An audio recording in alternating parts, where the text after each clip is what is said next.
City of Salem, City Council on Administration and Finance co-posted with the Committee of the Whole, met in the council chamber Thursday, June 2nd, 2016 at 6:15 p.m.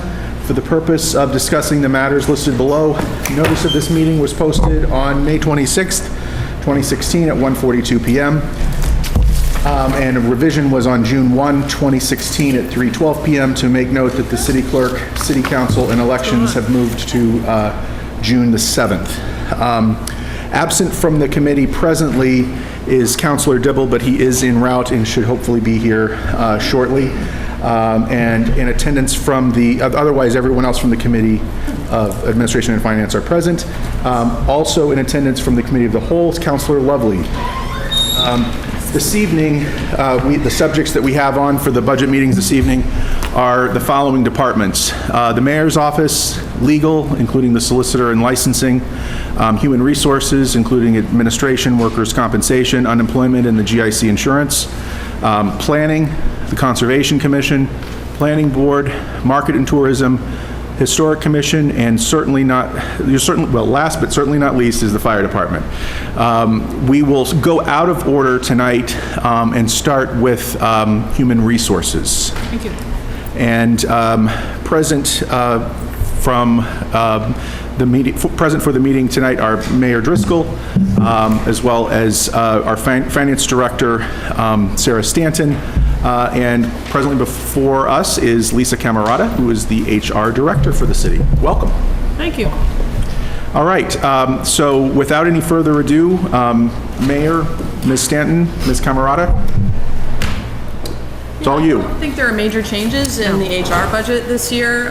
We've continued to work hard to monitor a number of the HR expenditures that are of a larger measure, workers' comp in particular. Health insurance falls under this, but as you know, we're part of the state GIC.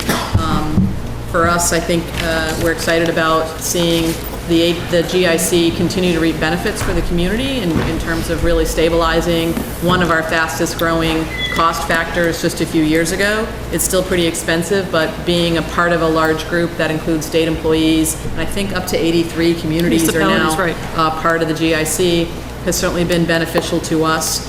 You should know we do still continue to reimburse our employees for things like digital scans and inpatient admission fees, because they did see an increase in those when they moved to the GIC, but that has proven to be a manageable number. I think workers' comp, I would say, is one of our bigger challenges within this budget. We have a workers' comp insurance policy. We have been self-insured in the past. We've moved to a policy. I think we continue to evaluate almost every year whether it makes sense for us to stay on a policy basis. It does provide some stability, although that is a cost factor that's growing, largely, by the way, due to school employees, school department employees, and I'm sure Lisa can provide more detail if you'd like when we get to that particular budget item. But for the most part, the budget is pretty consistent, and we continue to rely on HR to not only work with us in terms of labor negotiations and employee management, but also trying to build a stronger culture within City Hall and City Hall offices, whether it's social gatherings, but also customer service, building mutual respect, equity. We're always looking to take advantage of the training programs offered by Maya. All that comes through Lisa's office, and her in particular work on a number of those, trying to encourage, persuade, and sometimes require participation, but professionalizing what we're doing and trying to build that culture with the staff has been a big focus this year, and it's working, I think, in a productive way, and excited to see it continue to grow under Lisa's leadership. Thank you. This is actually, it's not particular to the HR department, but this is really more of an omnibus question I think is appropriate for the HR department to have it under this. And that is for both Mayor and Ms. Stanton. For the budget that you've submitted, and I don't remember if we did this on our first night, but the budget you've submitted, we essentially have before us an across the board for salaries, an increase of 2.5%. Correct? And if you could talk about how that number was arrived at, and that this would be for our non-union employees, and then if you could also talk briefly as well about the various contracts that we have and under the collective bargaining agreements. Yes, we have 9 different employee unions that operate here in the city. We are We still have a couple negotiations that are units that are not under contract right now that we're in negotiations with or about to start. The school department sort of has a trajectory they follow. We're very close with the teachers in forming a temporary agreement, hoping to wrap that up with the vote of their union very shortly. And then there are 2 other unions in the school department that typically follow suit afterwards. So the number that we arrive at goes through both, I would say, financial forecasting, looking at what we have for resources, and also trying to recognize where we are at from an employment comparison perspective, whether that's line employees that are a member of a collective bargaining unit or department heads or exempts, as we would call those folks who are not. We typically have had any of our exempts or folks who aren't part of a collective bargaining unit, their raises or increases would mimic whatever we're giving in a collective bargaining unit. And that's really important because for a number of years the city almost had this prince and pauper situation where employees in a union may have negotiated an increase and then exempts did not. And what you saw were managers and say working foremen in a union almost making comparison salaries without the opportunity for overtime, and it was hard to attract positions. I know when we started, our building inspector position, for instance, was way under the normal salary for all the surrounding communities. And what would happen would be somebody would leave and then we'd bump up the salary because we'd have to attract better talent. And I don't think that's fair to people who are working hard here. And so we have strive to make sure our employees aren't necessarily at the top of the pay scale, but certainly aren't at the bottom. And I think that we've worked in concert with the council to recognize when somebody's position was way underfunded, what can we do to move it up over time? It's not something that it didn't happen overnight. We're not going to make it up overnight. And I would say with collective bargaining, I came into this position as a former legal counsel, city solicitor, who participated in bargaining. We're fortunate to have Beth Renard and Vicki Caldwell, who works part-time in the legal department, Absolutely. both of whom have, a lot of experience working with labor negotiations. So we actually view it as an opportunity to work collaboratively, but also to educate each other. What our challenges are from a management perspective, how that equates to dollars. We spent a lot of time with our unions educating them around health insurance and that it wasn't just this benefit on a check, that it was costing us money, that was preventing us from paying people more because a large part of any increase that we'd like to offer was being cannibalized by health insurance costs. And that was hard, but I think it's working. I think it worked in that instance, and we have a more affordable, health care, if there is such a thing, for employees. So we certainly take the approach. We want to be fair to our employees. We know people are working hard. We also want to have accountability, and that requires management to have, sometimes language changes, sometimes opportunities for us to look at evaluations. And so I would say in the past, we focused on trying to remediate health insurance cost. And we also looked at sick leave buyout. So we were able to change all of our union contracts, had language changes around sick leave buyout being eliminated over time and folks being able to have adequate sick leave but not see these big payouts at the end of their career. We're paying them for a sick day at their highest rate of pay, even though they may have accumulated it over 30 years. So we now have a different policy in place, and I think that we'll continue to see savings in that area while still providing, adequate benefit days for employees. We're working on evaluations, trying to really build evaluations into our collective bargaining tools. All of our educators fall under state law for educator evaluations, administrators, everybody on the school department side. We want to build a culture around accountability on the non-school side, the general government side of the equation as well. Most of the contracts have joint labor management teams working on deciding what that evaluation tool is going to look like, how we're going to put it in place. We're working hard with senior staff, developing joint goals to do that very same thing as well, and that's been a focus this year. So the 2.5%, I guess this is a long answer, is a combination of what's affordable to our community, what's fair to employees, and also usually comes with some savings or language givebacks on our end that make it more accountable, more manageable for the type of work that we're trying to do going forward. I just want to reflect for the record that Councilor Dibble has joined us. He had just come in from out of state, and first of all, welcome, Councilor Dibble. Thank you. And I just wanted to let you know that we're going slightly out of order. We're starting with human resources under consideration tonight. I'm going to open up the floor to first committee members, and then go to Councilor Lovely if he has any questions as well. But Councilor Fury. Mr. Chairman, does that 2.5% increase go for non union personnel. In the case of the city council, we're responsible for two, our city clerk and our assistant city clerk, because they're non-union, they deal with personnel matters and so on. So does that 2.5 go for them also? Yes, it does. Any exempt employee, so all of the library are exempt employees, number of staff in the planning department, anyone who, fits a confidential employee role, all of the department heads. So we do have, public safety is a little bit of an outlier in that they actually mimic what their union contracts get for the patrol or the firefighters, but we're following that sort of same percentage. One follow-up question, Mr. Chairman, if I say, one of the working goals for fiscal year 2017, goals and objectives on page 102, it's a very high objective, especially with our population, especially 8 square miles and challenging population. It says, work with Latino Affairs Coordinator on the city's overall inclusion program. We've had some concerns with the city clerk's office, elections, and so on.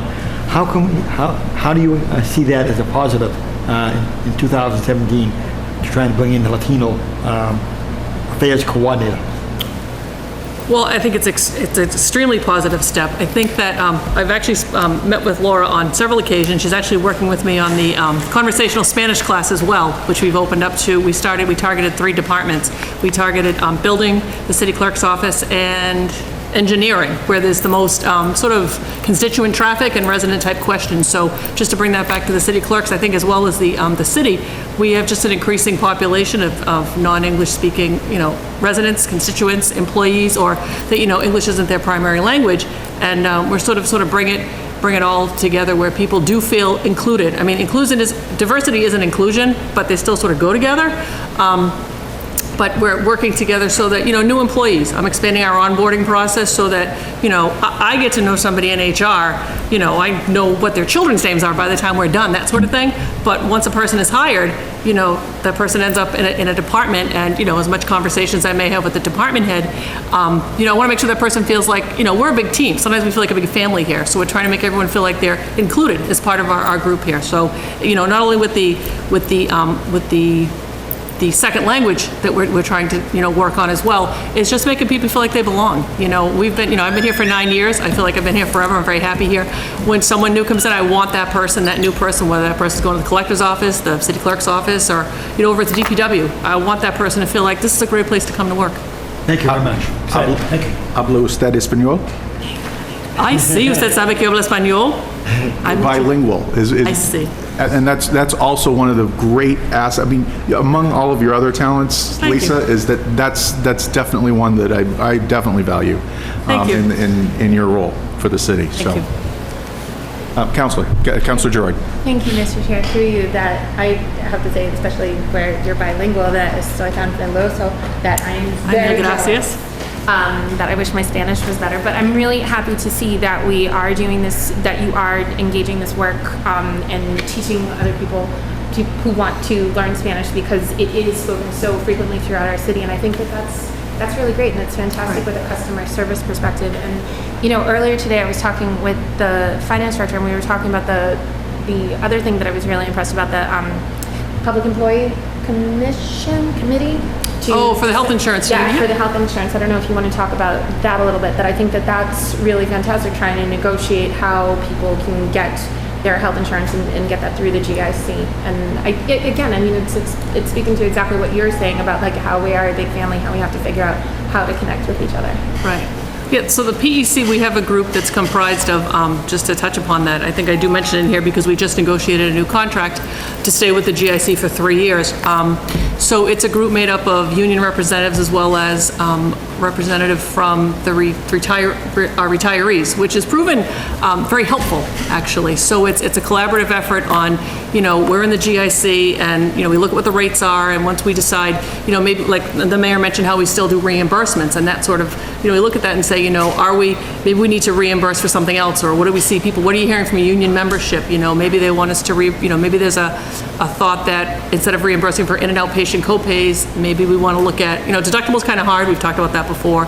We've looked at how to, minimize the cost of prescription drugs, but we do, with this group, in addition to looking to get obviously a contract in place that we can all live with, it's also to open up communication. And we met with them a lot this time, and we put language in it this year that we would meet more frequently, just to kind of see how people are doing. We're obviously there to help. I mean, I will get questions and concerns from employees with different bills that they get, that sort of thing. But if we can educate the union reps to sort of answer those questions, that helps as well. But it's just communication. It's really what it's all about.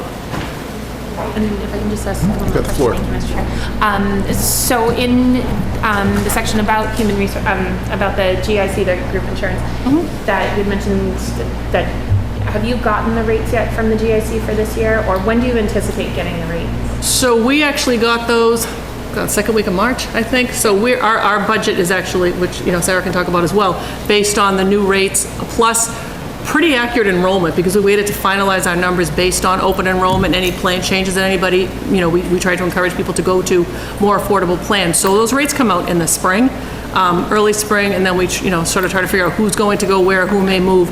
And then what Sarah and I did just about probably a week ago, before the budget got printed and sent off to the council, was put in all accurate numbers.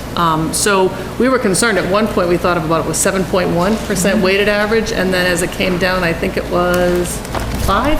Less than that. Yeah, it was even less than that. You should know, so the health insurance within the GIC, we do have to make an estimate of the number Right. of plans we're gonna have. And there is always some sway in that. The school department will be hiring new employees. Are they gonna take plans? What are they gonna take? There's a little bit of guesstimating that goes into any new employees. We normally just use the profile of what we see for our current pool, percentage-wise. But I just want to be clear, we never know exactly Oh, no. every single plan. Today, we'll know, obviously, when all hiring is finalized within, the schools are the big one. Right. But it's worked out pretty well so far that we've been able to predict what we think it's going to cost going forward for those unknown employees who haven't been hired yet. And for this year's at 1.6% increase overall from last year's budget. So it's pretty phenomenal for health insurance. 1.6? 1.61. Yep. People are paying attention too. Like even at open enrollment, I just want to add that we have seen, in the beginning there was resistance, but over the years, people are actually paying attention, saying, hey, wait, I can save a little money and I'll save the city money if I move to a different plan. So that's always encouraging too. Because there's a bunch, there's several plans to choose from. There's 12 of them. And when I worked for the state, and we had the GIC, that they make it very easy for you to do your plan comparison. So, it makes you a more engaged consumer. Yes. Councilor Milo. Thank you, Mr. Chairman, through you. Thank you, Lisa. One of the things I was really happy to see was the progress of the evaluations. Yes. Can you just talk a little bit about that? Because I know 2 years ago when I first sat here, I don't think it even existed, right? Or at least not, I'm sure, in the form it exists today. So I'd just like to know a little bit about it. Yep, I'm happy to. So with the police superiors and the police patrol, as well as the fire department and our AFSCME group, we have sections and articles in each contract that were settled that expire 6/30 of 17, that either with the police, it's a joint labor management group that will sit down and we'll work out a performance evaluation system. And with AFSCME, we have it as well. So we've got it into 4 of our contracts. And as the mayor mentioned, we're doing goals, senior staff, we're also doing goals with her, and then we'll be evaluated, and myself and other department heads with non-union staff will be doing the same thing. But as far as where we are, we've met with AFSCME about 4 times. We actually finalized an actual amendment to the contract. Just there were some concerns as to who would be performing the evaluation, and whether or not it would be tied to, like we talked last year, I think, about whether it would be tied to wages and discipline. It's more just to open a conversation. What are you looking for? Are you getting the training you need? How do you feel? Do you want to move up? Do you see yourself here in 5 years? That sort of thing. What can we do to help you go along? And that's pretty much the tone we've had with the 4 groups, and it's worked really well. So, and everything, we need to have everything, the agreement that we made it with each contract was to have everything in place and ready to go by the time the contract expired, which is a year from now. So I think we made really good progress. I mean, it was, a little back and forth, but we got there, and we're really happy with it. And just build on that for 1 minute. I think I want to be clear that although we haven't had a formal tool, we evaluate people. I mean, Right. there is opportunities for management to, talk to their workforce about what's going well, what's not going well. And so it was just never as formal a tool. And so now we've got to reach agreement on that tool. And there are lots of good examples out there, so I don't think that's going to be a hurdle to putting in place a more formal tool, which I think is great as an employee who's been in a system where you're evaluated. It's always great to hear what's going well and where there are areas for improvement. And as somebody, as an employer, I think it's a tool that, we really do want to formalize because it allows that conversation to learn more about what people's interests are and how you can help advance and mentor and grow, your workforce. And I hope, and it's a little, it's not the norm in the public sector, to be honest, to have accountability tools. And so there's always a normal reaction, I think, is, well, who and how, and, is this going to be used in a way that's not beneficial? So I think we've overcome that, and I'm really looking forward to it. It can be a great culture building opportunity within an organization to sort of really professionalize areas of improvement. And it can help, it certainly helps me, understand where our management strengths are. I mean, we've got room to grow in those areas as well. So we're looking forward to it. This has sort of been the discussion phase, but we're anxious to get to the implementation phase, and I'm hopeful it will be something that employees appreciate as well, hearing feedback from employers.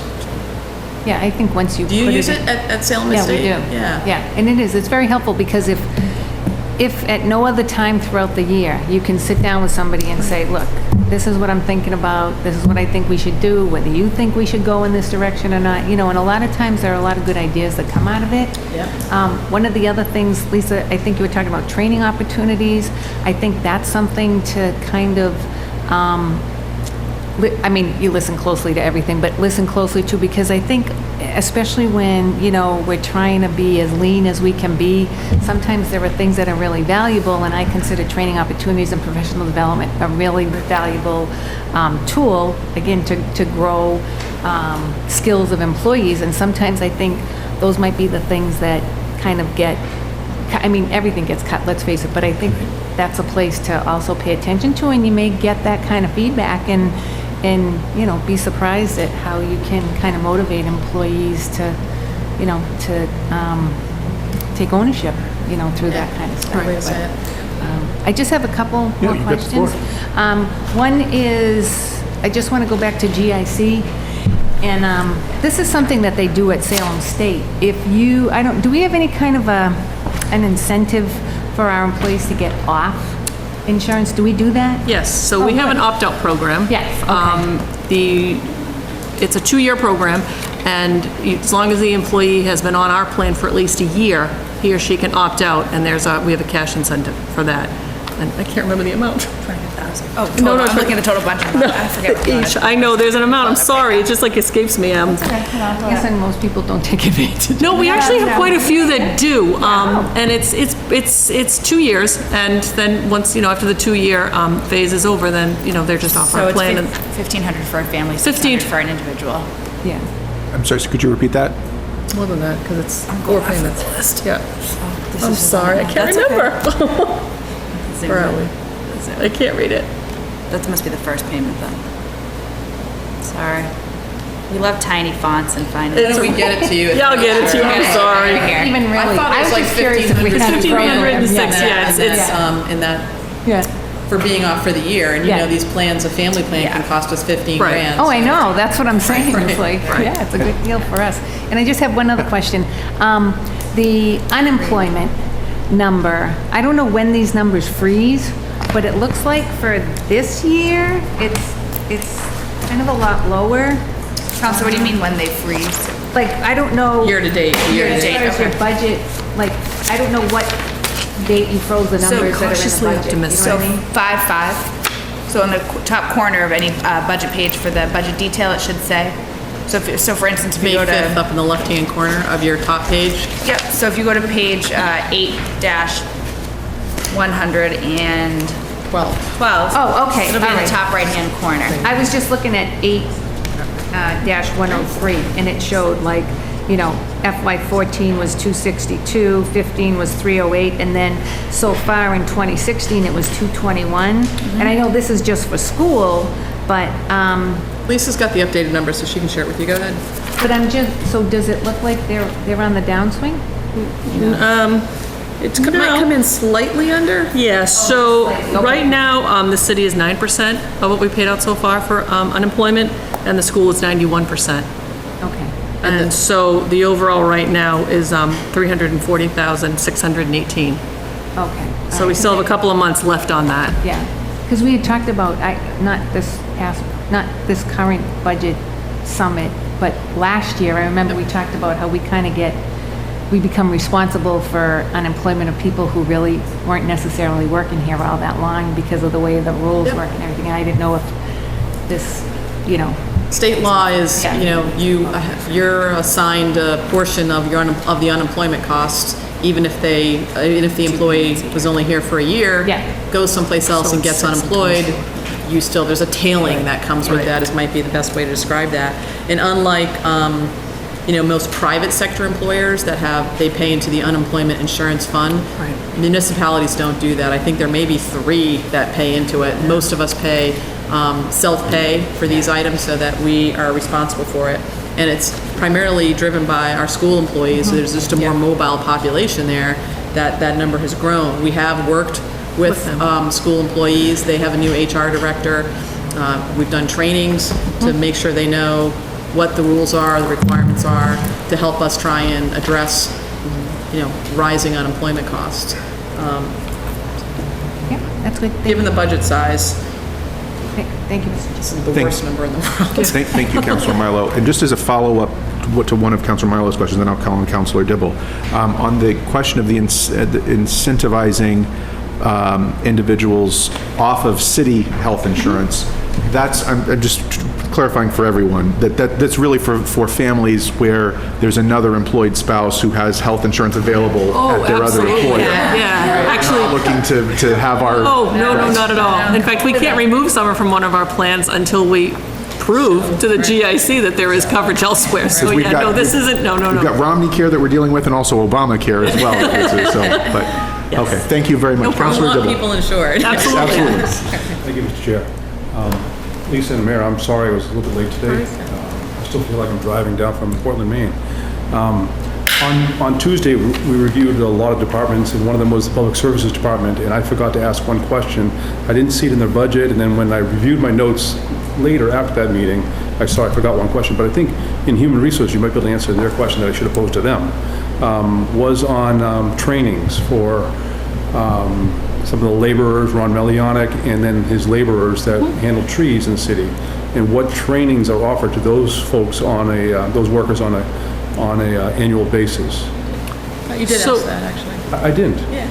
Oh, Counselor Fumiko. Oh, Councilor Fumiko asked it. Okay, all right. So I'm sorry. specifically, years ago, all the workers and the department head, the tree warden, Rick Renard, they would all go to mass tree wardens. They would learn the latest and greatest technology of what to look for and on to better maintain our trees throughout the city. I mean, it was a really small cost. It's almost a public type program that all the municipalities kind of put on together and do this training. I'm not sure if it's still offered because again, I'm 16 years removed from working for the city, but something like that I think is really needed, and we need to reward the workers that we have do a really good job, but there's maybe the staff isn't big enough or what, but maybe do it in a different way, a more efficient way. There's a lot of tree work out there that needs to happen, all sorts of types of work. So the question is, I guess I'm asking you as the Human Resources Director to possibly look into ways that we can best train and keep retraining our tree crew.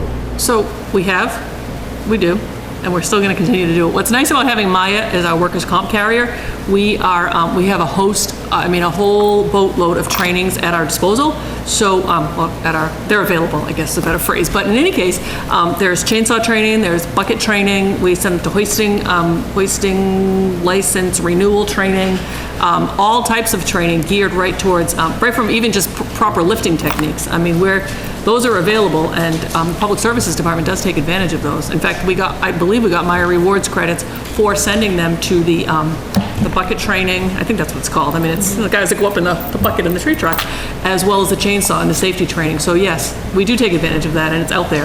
I guess I need to ask you or the director of that department to look into see if mass tree wardens is still a good, useful tool for our labor staff.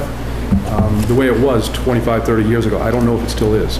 But if it is, we should send our people to it because it's almost free, and the knowledge they come back with for that short training is phenomenal. Okay. Thank you.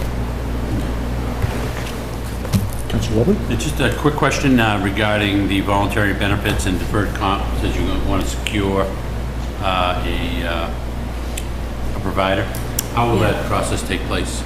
So we actually put an RFP out, and we had 3, I believe. We can talk about this, right? Yes. Yeah, so we've got some voluntary benefits. This is a way for us to sort of bring it all under one roof as opposed to having, different types of programs out there. So we put out a request for proposals, and we had 3 vendors come in and meet with us. And just as of right now, I believe we haven't chosen anyone, but we're in the process. That's. All of the 3 were? You know who will know, we can get it to you, Councilor. Yeah. Whitney, Whitney Haskell was spearheading the procurement of it. We put out an RFP. So these are benefits for which employees contribute majority, whether it's a life insurance. No, or I different- understand. Yeah, different type of policies. Sure, is it But we have like 20 different vendors, and I don't think we're always, packaging the best services for our employees to get educated around it. And that's the goal, is to put our union representatives, our exempt employees, build a team that can review different packaged vendors that we could then offer employees in a way that might be able to lower fees, lower cost, really figure out what might be the best packages available. So the RFP essentially was asking to get one administrator to do that, to work with the group? Yes. Yep. And pick or select the plans that will be available to... Yep, and then also do some education and marketing so our employees knew. I think a lot of us, that may not be a skill set that we have, and you go with a plan because, somebody told you to, but it may not necessarily be what's best for your family needs. So they could do some education, really do some outreach to employees, and make sure that we're paying the lowest fees possible. How was the RFP offered? Was it in the paper or? So it was put in Central the Register. Good and Service Bulletin, which is the state register Yeah. for all public procurement. We put it in the Salem News and on the City of Salem website. It wasn't Salem News? Yep, Okay. yeah. Thanks. Sure. Thank you, Councilor We can Lovely. get you the updates as to who, too. Yeah, and the RFP as well. It's all public information. So. We all know there's several in the city, so I was wondering if anybody, Eastern benefits or anybody like that. I don't think they'd so. be I know there was one gentleman who's from Salem that had some interest in it, but we can get you that information. That's fine. Yeah. I thought it was upcoming. It looked like you're already down the road, so that's great. Well, yeah. we'll Yeah. get an update. Okay, thank you. Thank you, Councilor. Councilor Sargent, do you have any questions? No, not on this. Great. Anyone else on the council have any further questions at this point? If not, I'm going to open it up to the public. If anyone from the public wishes to ask any questions relative to the human resources budget, this is now the time to ask. Yeah, love it. Otherwise, I'll entertain a motion. Thank you, Mr. Chair. Just a quick question. The other night when we just, Councilor Lovely had brought this up about just having one vote on, if we're not going to, if our discussion hadn't addressed any specific cuts, does it make sense just to approve that total budget then? I think for purposes of the committee, Yeah. for right now, that we go ahead and operate as we have for the past several years Okay. through committee.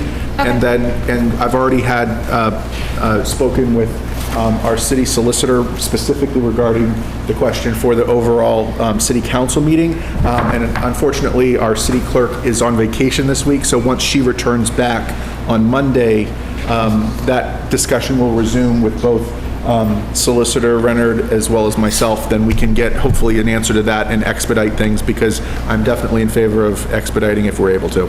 Okay, so, Right. great. Then, can I make the motion to approve the human resources personnel expenses in the amount of $252,023? Second. It's been moved by Councilor Gerard, seconded by Councilor Fury, of personnel expenses for the Human Resources Department for personnel. All those in favor, say aye. Aye. Those opposed, no. Matter carries. Councilor Gerard. Thank you, Mr. Chair. Can I make a motion to approve the human resources non-personnel expenses in the amount of $31,450? It's been moved and seconded by, it was moved by Councilor Gerard, seconded by Councilor Fury, the non-personnel expenses for the personnel admin portion of the HR department of $31,450. All those in favor say aye. Aye. Those opposed, no. Matter carries. Councilor Gerard. Thank you, Mr. Chair. I'd move to approve the total personnel and non-personnel expenses in the Human Resources Department in the amount of $283,473. Second. It's been moved by Councilor Gerard, seconded by Councilor Fury, that the total personnel and non-personnel expenses for the Personnel Department of HR be approved at $283,473. All those in favor say aye. Aye. Those opposed, no. Matter carries. Mr. Chairman? Councilor no. Lovett. Go ahead. Are you finishing this? Yeah. Okay, just finish this, I just had just out of deference to the other department heads who are here, reviewed their budget. There are 2 matters at the planning board that I'm going to be going to attend, so it's not a disrespect for your budgets. You all do a great job, and I've looked them over, and they look great, so it's not a disrespect for you individually, so thank you very much for your service. Thank you. Thank you, Councilor. Councilor Gerard. Thank you, Mr. Chair. I move for approval of the workman's compensation budget in the amount of $428,500, personnel expenses. Second. And actually, I will take that as a motion for both the total personnel and non-personnel expenses for workman's compensation in the amount of $428,500, moved by Councilor Gerard, seconded by Councilor Fury. All those in favor say aye. Aye. Those opposed, no. Matter carries. Councilor Gerard. Thank you, Mr. Chair. I move for approval for the personnel and non-personnel expenses for the unemployment compensation budget in the amount of $425,000. Second. Been moved by Councilor Gerard, seconded by Councilor Fury, of total personnel and non-personnel expenses for the unemployment compensation line item. All those in the amount of $425,000. All those in favor say aye. Aye. Those opposed, no. Matter carries. Councilor Gerard. Thank you, Mr. Chair. I move for approval of the group insurance personnel and non-personnel expenses in the amount of $12,554,604. Second. It's been moved by Councilor Gerard, seconded by Councilor Fury, of total personnel and non-personnel expenses in the group insurance HR line item of $12,554,604. All those in favor say aye. Aye. Those opposed, no. Matter carries. Thank you very much. Thanks, Lisa. Thank you We're in very good much. hands. Thank you, Lisa. Mil gracias. Thanks. Good job. Who do we want to go? Here's my suggestion. Yes. Unless Mayor, do you plan to be here for the duration Yeah, of this no, I'm evening? here, so take me last, yeah. I was going to say, if that's okay with the Honorable Kim Driscoll, that would be most, that'd be, I think, appreciated by it would be appreciated by the other departments. So next up on the agenda then is the legal department, solicitor and licensing. No, you can stay over there, Beth, if you, it's probably easier, right? Yep. Okay. All right. Section 10, for those following along. So item 10, this is the Solicitor and Licensing Board, line item. City Solicitor Beth Renner. Welcome. Thank you very much. Would you like me to just give you a brief? Please. overview? Okay. So this is the budget for both the legal department and the licensing board. It includes salaries for the solicitor, the assistant solicitor, a paralegal, and the clerk to the licensing board, as well as stipends for the licensing board members. In addition to that, we've combined the licensing and legal department expenses. So you'll see legal services expenses, and those are for litigation, or if I need a survey, or an expert, or maybe an arbitrator, for example. That comes out of that legal services line item, $50,000. There's an advertising line item that we rarely use, which the mayor is proposing to reduce to $200. And this is in the off chance that licensing board had to cancel a meeting and someone had to advertise for a liquor license. There's some error on the side of the board, which hasn't happened thus far. That has been there historically.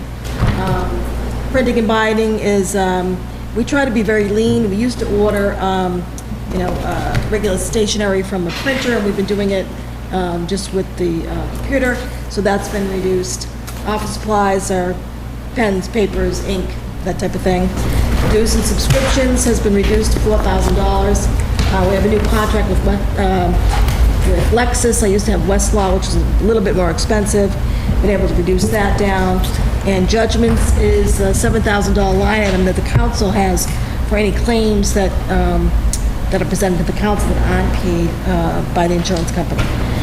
Last year, we did settle quite a few claims that were damaged as a result of the snow, fences, walls, things of that nature. So you see last year, that number was a little higher than it had been historically.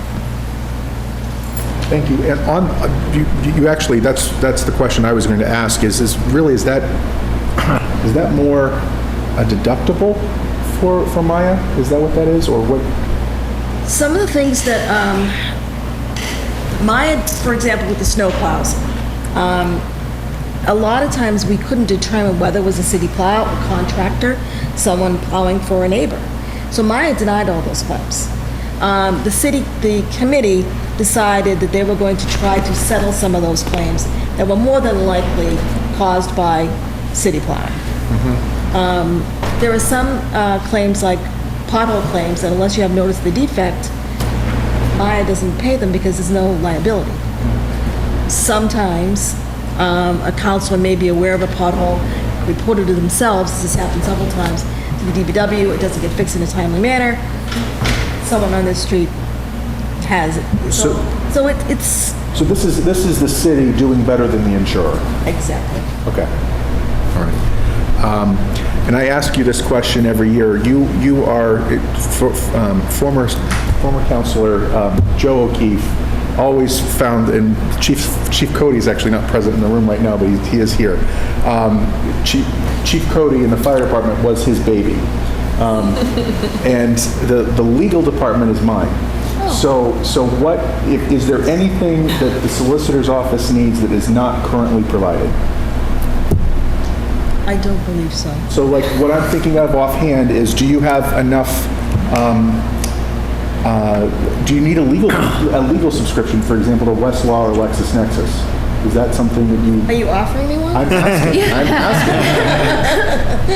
asking. We have a subscription to Lexis right now.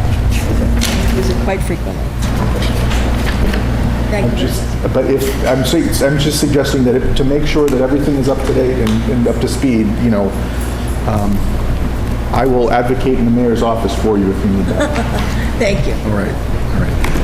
Any questions among other councilors? Councilor Fury. Please, as one of 3 votes on this issue, on page, section 8, page 94, it says, a goal for 2017, a goal is to relocate City Hall Annex to the improved space. I was one of 3 votes against 120 Washington Street. I thought it was a bad idea back then. I still believe it is a bad idea to have it there then. It turned out good to commercial and so on in that area, restaurants and so on, but really a bad center for our city officers. Mike Allen's smoke shop is supposedly an opportunity, but also Eastern Savings Bank has now moved out entirely from their main portion of their bank to a small little branch next door. Where are we in the location? So we have received all the proposals. We have evaluated the proposals. We are in negotiations with the person, the entity that has been selected as the most advantageous. Just yesterday, I put forward a counter proposal to that entity, and I believe we should be within the next several weeks, Mayor, making a decision and moving forward and bringing it to the council. As we all know, any public speaking taking place over there on 120 Washington Street is barely covered by cable TV. You can hardly hear public speakers. And it's a small room, hot, not necessarily conducive to public hearings, not flexible public hearings. So we need a large, flexible room. Even this, we're lucky to have the mics here in this room so we can be picked up. So it's very important for hearing impaired and other disabilities to be accountable in this 21st century. And 120 Washington Street is a disaster for me. Right. So I hope we can do better. I think you will be pleasantly surprised at what we were able to accomplish in the space. Thank you very much. Mayor, do you want to add anything to that?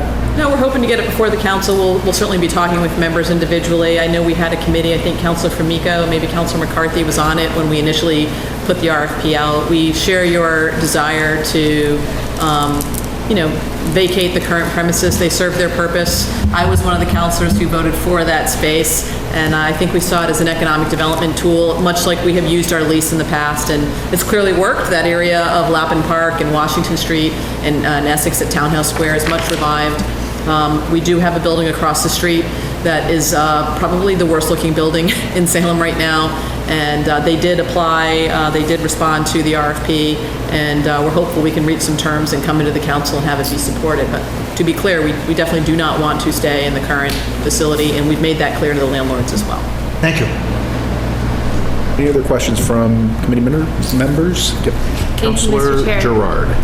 Mr. Chair, through you, just want to say a quick thank you so much to your office, to Vicki, for all of the help, all of the advice that your office has provided me as a counselor, especially with the problem property initiative and with the receivership program. That's been really helpful in my ward, so thank you very much for that.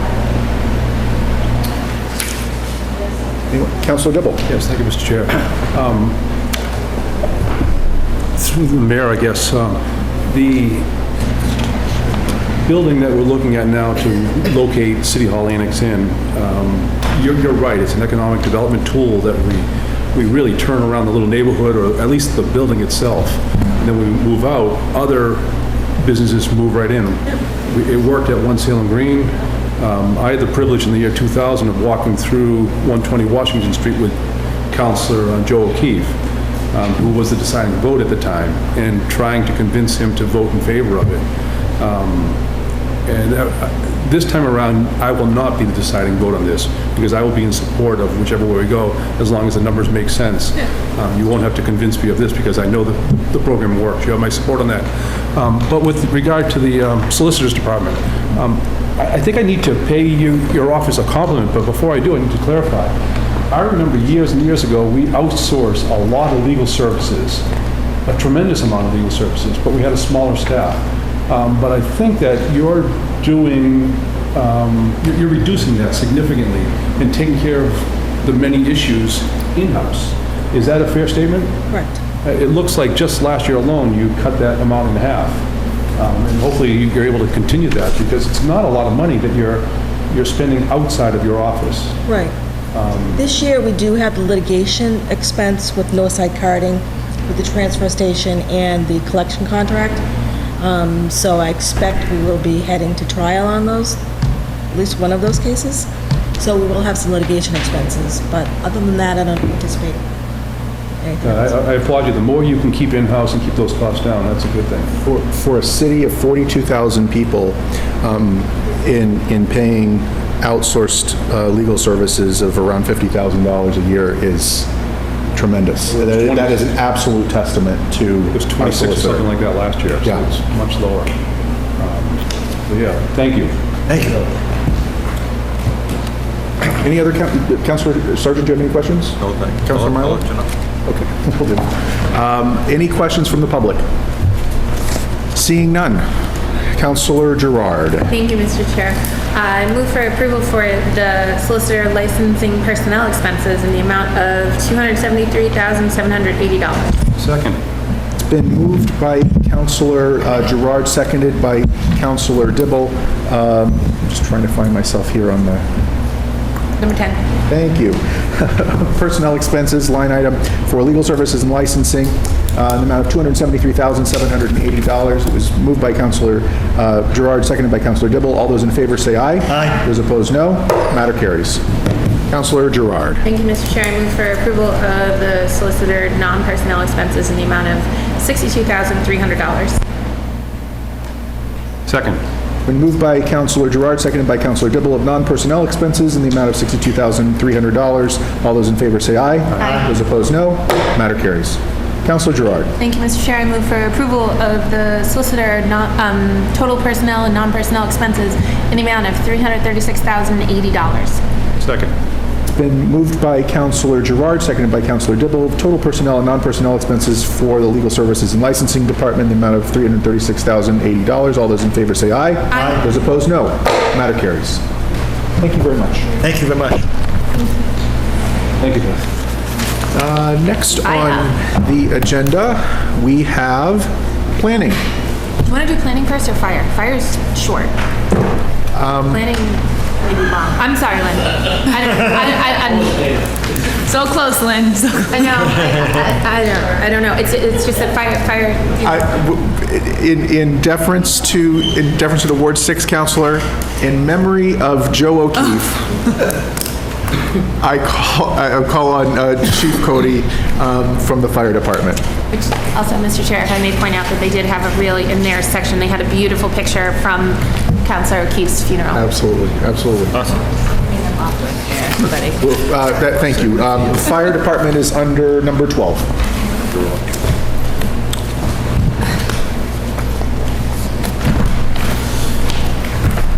Hello, Chief. Good evening. How are you? Good. Thank you very much for taking me out of order. I appreciate that. No problem. A little bit about the fire department. I didn't think there was many significant changes, but over the last few months, we have had quite a few changes, especially in personnel. We just had a retirement party for 8 individuals. 264 years of combined service? Yes, Okay. which unfortunately is a great loss to the department, but we have a lot of new guys who are really sharp who are going to fill in.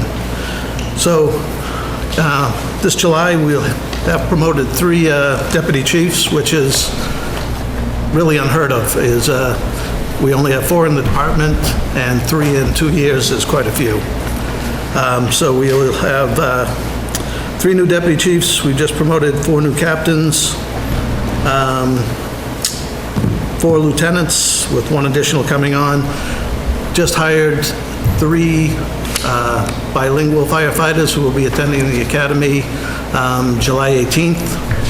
And then we have a roster certification to civil service for 5 additional firefighters to fill out the 88-man roster. We also sent 4 of our people to car seat technician class, which doesn't sound like it should be a lot, but it's a 3-day course. And they enjoyed it. So right now, they've set up an email address where they're taking requests to have the car seats installed by someone who has certification, which is really great. We've been trying to get into this for a couple of years, and they offered the class. And it used to be a 40-hour class, so they reduced it to 3 days, so it made it feasible. Also, from the emergency management side, we're still waiting for our funding from the, January 26th storm of 15. We have about $425,000 request into FEMA, which will be a 75% reimbursement to the city. I really want to commend the chief for taking the lead on serving as the lead in our community for lining up all of the reimbursement requests, submitting them to FEMA, answering their question after question after question after question after question regarding those expenditures. And because if you don't fill it out correctly, they're happy to not reimburse those dollars, and it really is, time consuming. It takes somebody staying on top of it, and then staying on top of our folks to provide the follow-up and the additional information. And thank you. You're always on top of it with the FEMA issues or, opportunities that may exist. This one was a bear, and we are hoping to get all the dollars in, but it did take a lot of work. I think it's purposeful, because if you don't submit something, then they don't have to reimburse you. But you did a great job, and we're hoping to get that money in. The lion's share comes under John Tomaz, and he was great on getting everything put together. So overall, we're looking at reimbursement for plowing, overtime for city and contractors, repairs to hydrants, street boxes, fences, benches, street lighting, and street lighting controllers. So we actually did fairly well with this, and FEMA was good, but it was a lengthy process. So we are in the queue, and they're just doing it on as they roll in, they review them and roll them out again. So hopefully, as Nina Bridgman said today, check's in the mail, so we're just waiting on that. A couple other things, the truck that we approved last year, we're going to do the final inspection on it the 7th, 8th, and 9th of this month, so it should be here right around the end of June. It's going to go to the Springfield Chiefs Show when it drives up here. They'll keep it for 3 days, and then it'll come to Salem and do 4 days of training, and then it'll go to Station 2. What is the engine number for that one? 2. That's in Ward 6. And the other thing that we've been busy on this year under emergency management was we're working with the schools. Really important that we have plans in place for an evacuation, for a bomb threat, things like that. And they have just been outdated only because the person who did them for the schools hasn't been there and the position wasn't replaced. So we worked with the schools, developed a book to go into each educational space. So we started that last September. The books rolled out in March. We trained every school on how to use the books, and they've been distributed to everyone except the Bentley, and we'll do that in September when they return. Another opportunity to thank the chief, not only, you're always updating your systems, we've renovated buildings, we have a lot of new principals, so for some of these folks, it was really making sure they were trained on this building, how we do the evacuation, where kids go, and doing that throughout the course of the year with the superintendent and her leadership team. For some of those folks, it was the first time they were getting their training just because they were new to our district, and that took some time to spearhead and put together and update, and appreciate those efforts as well. And just the last thing is, we will be doing a drill. We got funding from the Northeast Homeland Security Council to run a tabletop exercise for the school, and that'll be held June 15th at 120 Washington Street. Well, let me just start off by saying that you guys are a well-oiled machine. You're a great leader for our department. And so when you do what I call like the crossing of the T's and the dotting of I's of things like the child restraint things. I mean, that's just an add-on, and it's just such a great thing. And so I just want to say thank you from Salem for crossing those T's and dotting those I's. Well, you're welcome, but we got a lot of new guys, and they have a lot of energy, which is really great. And I do have a question for the mayor and Sarah on the FEMA money that would come back in. Would that presumably then go immediately to repay the monies that we currently are paying on that we've amortized? Yes, absolutely. So when we put together our amortization schedule to submit to the DOR, that FEMA money was estimated at the time, conservatively estimated. The chief did have a really good handle on sort of what that would be at the time. So in addition to what you've already paid as a council, the million in stabilization, the $661,000 that'll come this year, that FEMA money will go towards that total amount already. So it's the check's in the mail and the money's baked in. It's paying off a credit card. That's a great thing. Yep. So, Yeah. good. Not fun credit card. Yeah. Councilor Fury. I think Councilor O'Keefe would be very proud and happy with what's happening tonight. Chief Cody and the new fire truck and everything else, he's looking down, he'd be very pleased. And in light of Councilor O'Keefe, how is progress being made on the renaming of the fire station near Salem State University? Is that coming to fruition? Yes, still going forward. Unfortunately, one of the O'Keefe daughters has some medical problems, so two of the sons who work for the department asked if we could push it off until the fall, just so it was a little taxing on the mother, so. We're all looking forward to it. Thank you very much. Councilor Gerard. Thank you. And then Councilor Dibble. Thank you, Mr. Chair.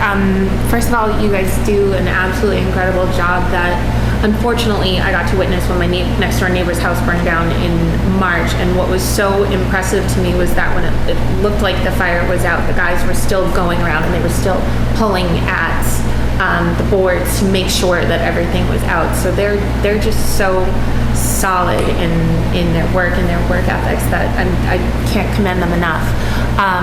And if I can just ask just a clarifying question, on page 126 under object codes 5318 and 5318R, why, especially where we just had HR here, why do you guys have your dental medical services? We run into 111F, which is a line of duty injury, so we pay for those.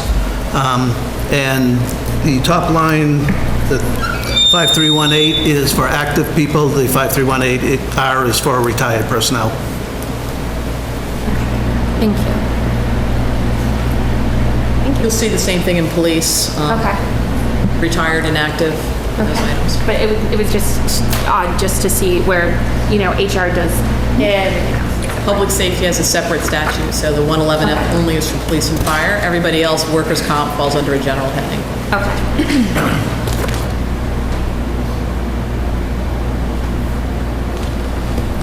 And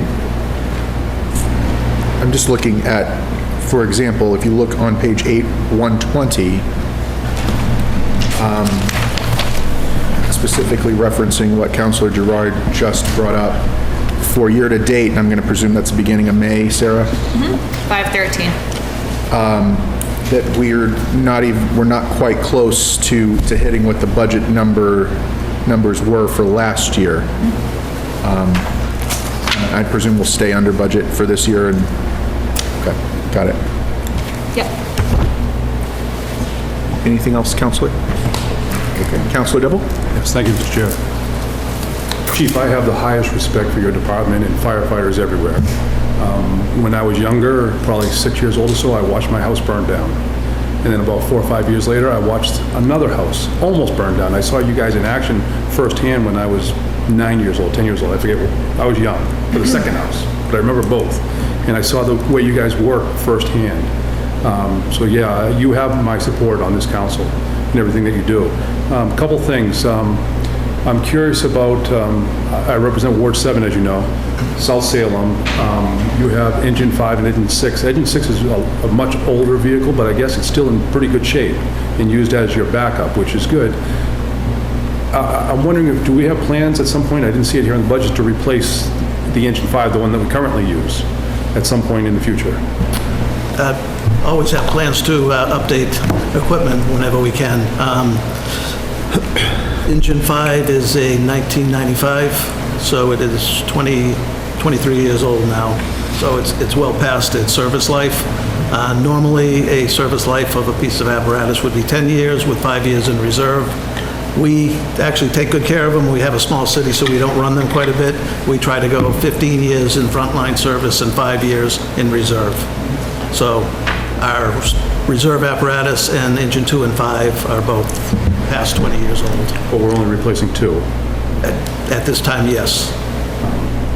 I'm wondering, and I'm told that if we have sufficient and high number of backup vehicles at each of our stations, that the city of Salem receives a favorable rate. And I'm not sure what that means, a lower rate. I was talking to a retired fireman, he said we should have more backup vehicles. What's your comment to that? Well, we couldn't have a backup vehicle for every vehicle. I'd love it, but it would be impossible to have. It's really based on we have 4 pumps and 2 ladders, and that's what our ISO rating for our fire insurance is rated off of. But that's just part of it. It's also rated on how we do our training, the apparatus on the equipment, the water service, DPW. So, I mean, ISO really takes into account the whole city to give you a fire rating. I just want to throw out, if we were to replace Engine 5, let's say next year or the year after at some point, then Engine 6, that's our backup, could be used over in North Salem as a second backup, and then Engine 5 would become the backup on Loring Avenue. Is that something that we should be looking at to save the Engine 5 and Engine 6 and keep them so that we have an additional backup? I would like to, yes. Normally, we have 1 backup pump. Would that increase our rating? No. It would not? No. Okay. I got some above information. And the same goes for a ladder truck. Does it make sense to have another backup ladder truck? Well, we actually have 2 ladder trucks. Our ISO rating as a Class 3 department is based on really 1 ladder truck. Because the way we operate the city, we have 2 ladder trucks to divide the city in half. Are there other things that we can, maybe should be doing to make our rating better? Some will come with improved water systems. They're doing a massive shutdown on Derby Street tonight. That'll take out the willows, so with have a plan in place to take care of that, but as they improve the water system and all the hydrants are operating, that improves our ISO rating. If there are other things that will help save money and for a better rating in the future, we should entertain those things. But we absolutely do. Our rating comes up about every 7 years. We're probably due in about 2 years. One last question, Mr. Chair. The Loring Avenue Station that the council just spoke about is postponed until fall, and I understand that. When we approved funding for renovating the doors and windows, we talked about doing the street sides, but then the council said, well, does it make sense to do all the windows if they're needed throughout the building? But we didn't hear back from you if we were going to increase that amount so you can do more of that same work for the whole building. I'm not sure, where are we on those renovations, and do you need additional funds to do the whole thing all at one time? And can our firefighters do those works, some of that work in between fires? Actually, no. It really is contractually, they're not obligated to replace windows and things like that. They do a lot around the stations that they're not obligated to do, which is really great. We don't have janitors, we don't have people who come in and do repairs, and the guys are really great about doing that. But as far as the structural changes or, changing out windows, that wouldn't be something that they'd handle.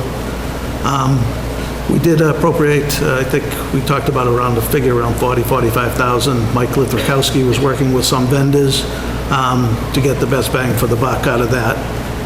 So at this point, right now, I don't have an exact figure from Mike yet. Thank you. Thank you, Councilor. Just as a follow-up to Councilor Dibble's question, and I'm taking a look at the CIP budget on page 15,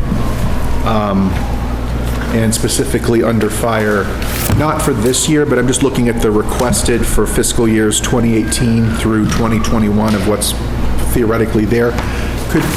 Chief, could you and perhaps the mayor and Sarah just talk about in general how CIP projects are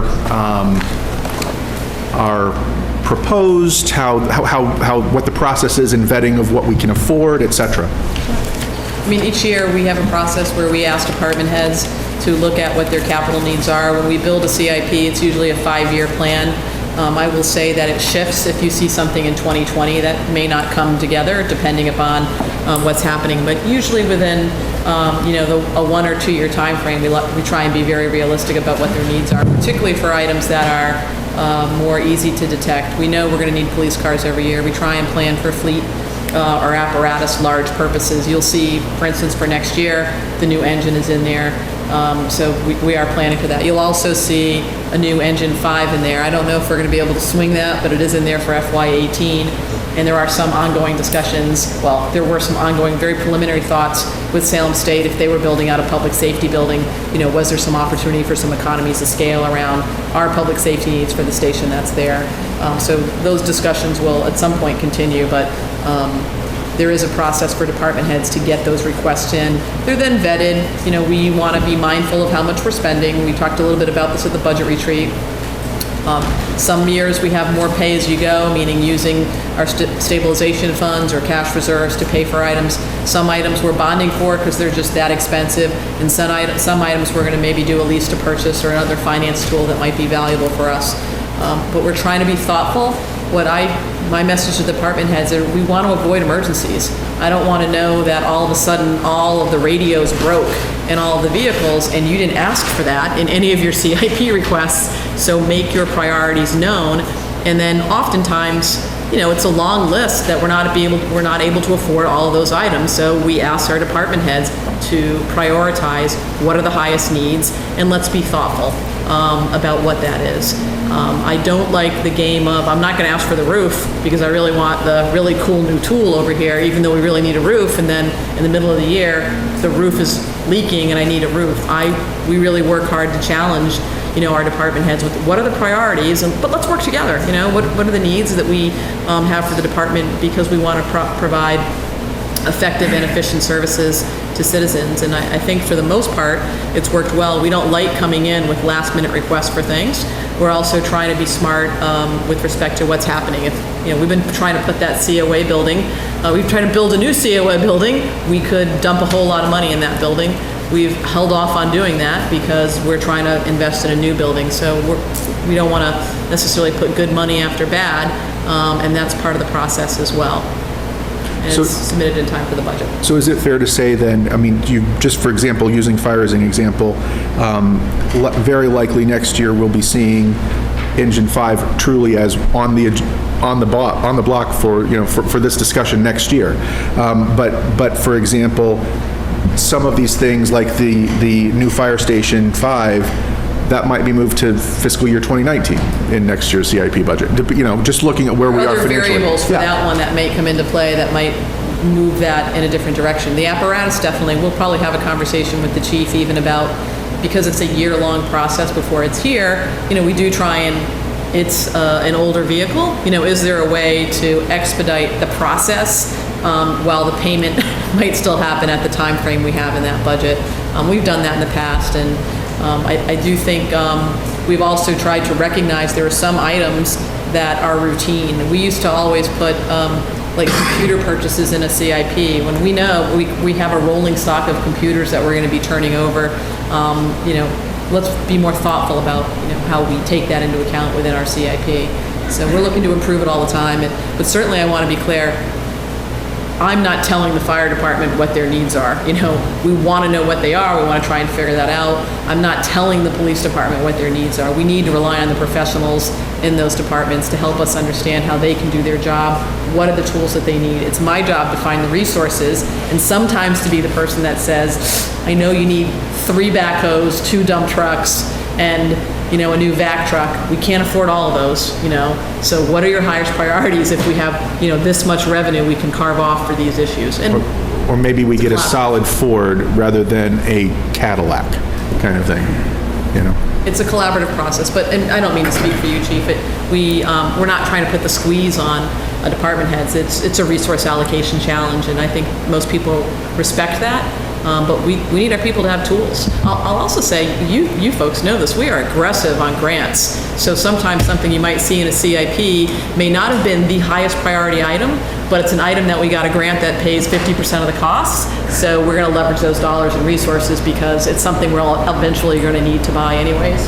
Fair to say, and the chief's been great at going after those fire safety grants. So a lot of time we're leveraging, bunker gear or new apparatus or equipment upgrades by using bootstrapping some of the grant dollars. Councilor Milo. Thank you, Mr. Chair. Through you, thank you, Chief.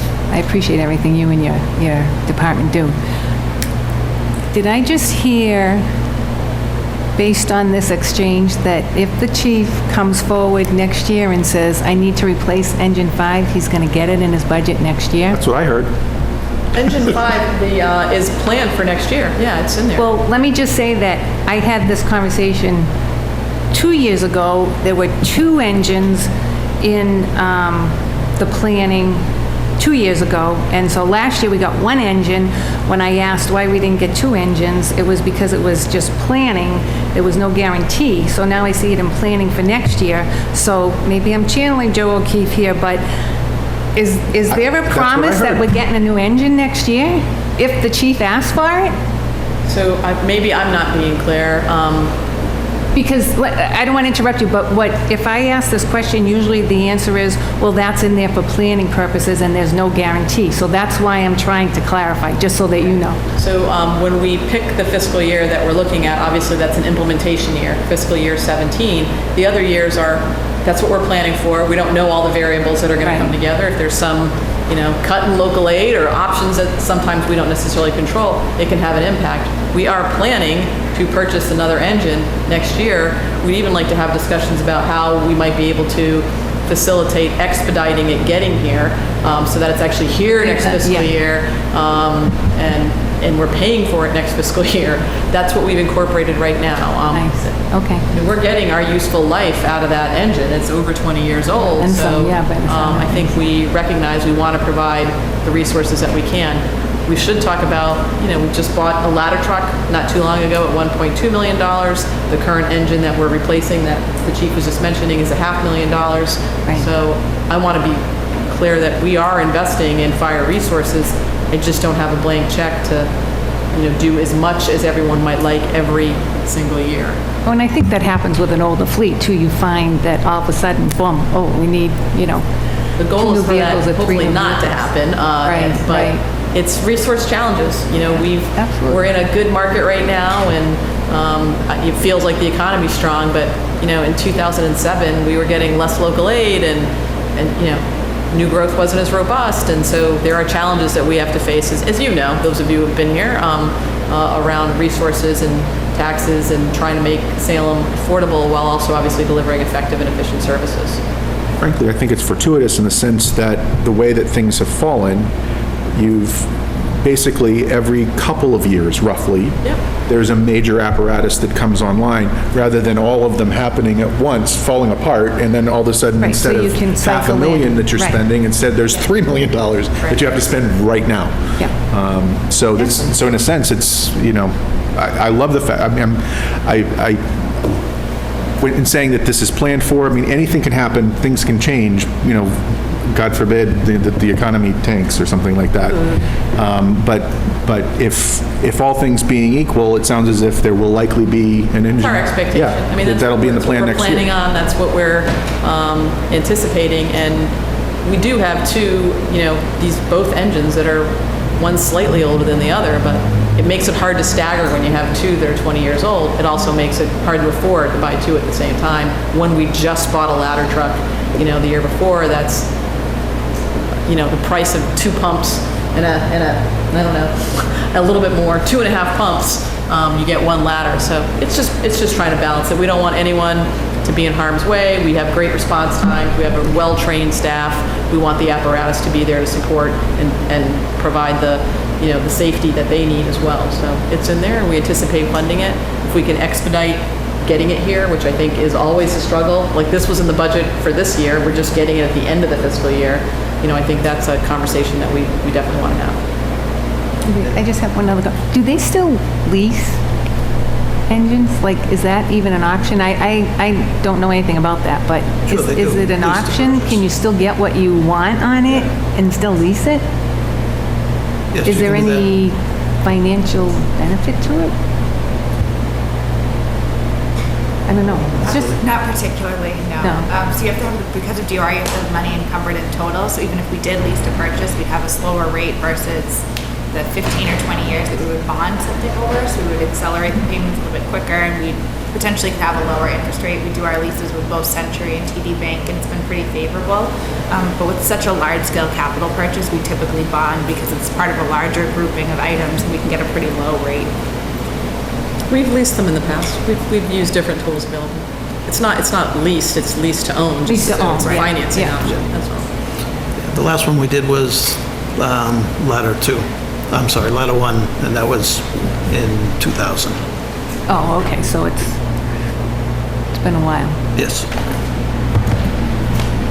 I'm all set. Councilor Jordan? Thank you, Mr. Chair. Actually, just one other question. Under the CIP, the boat, what's the deal with the boat? So, is this something that you're going to use in,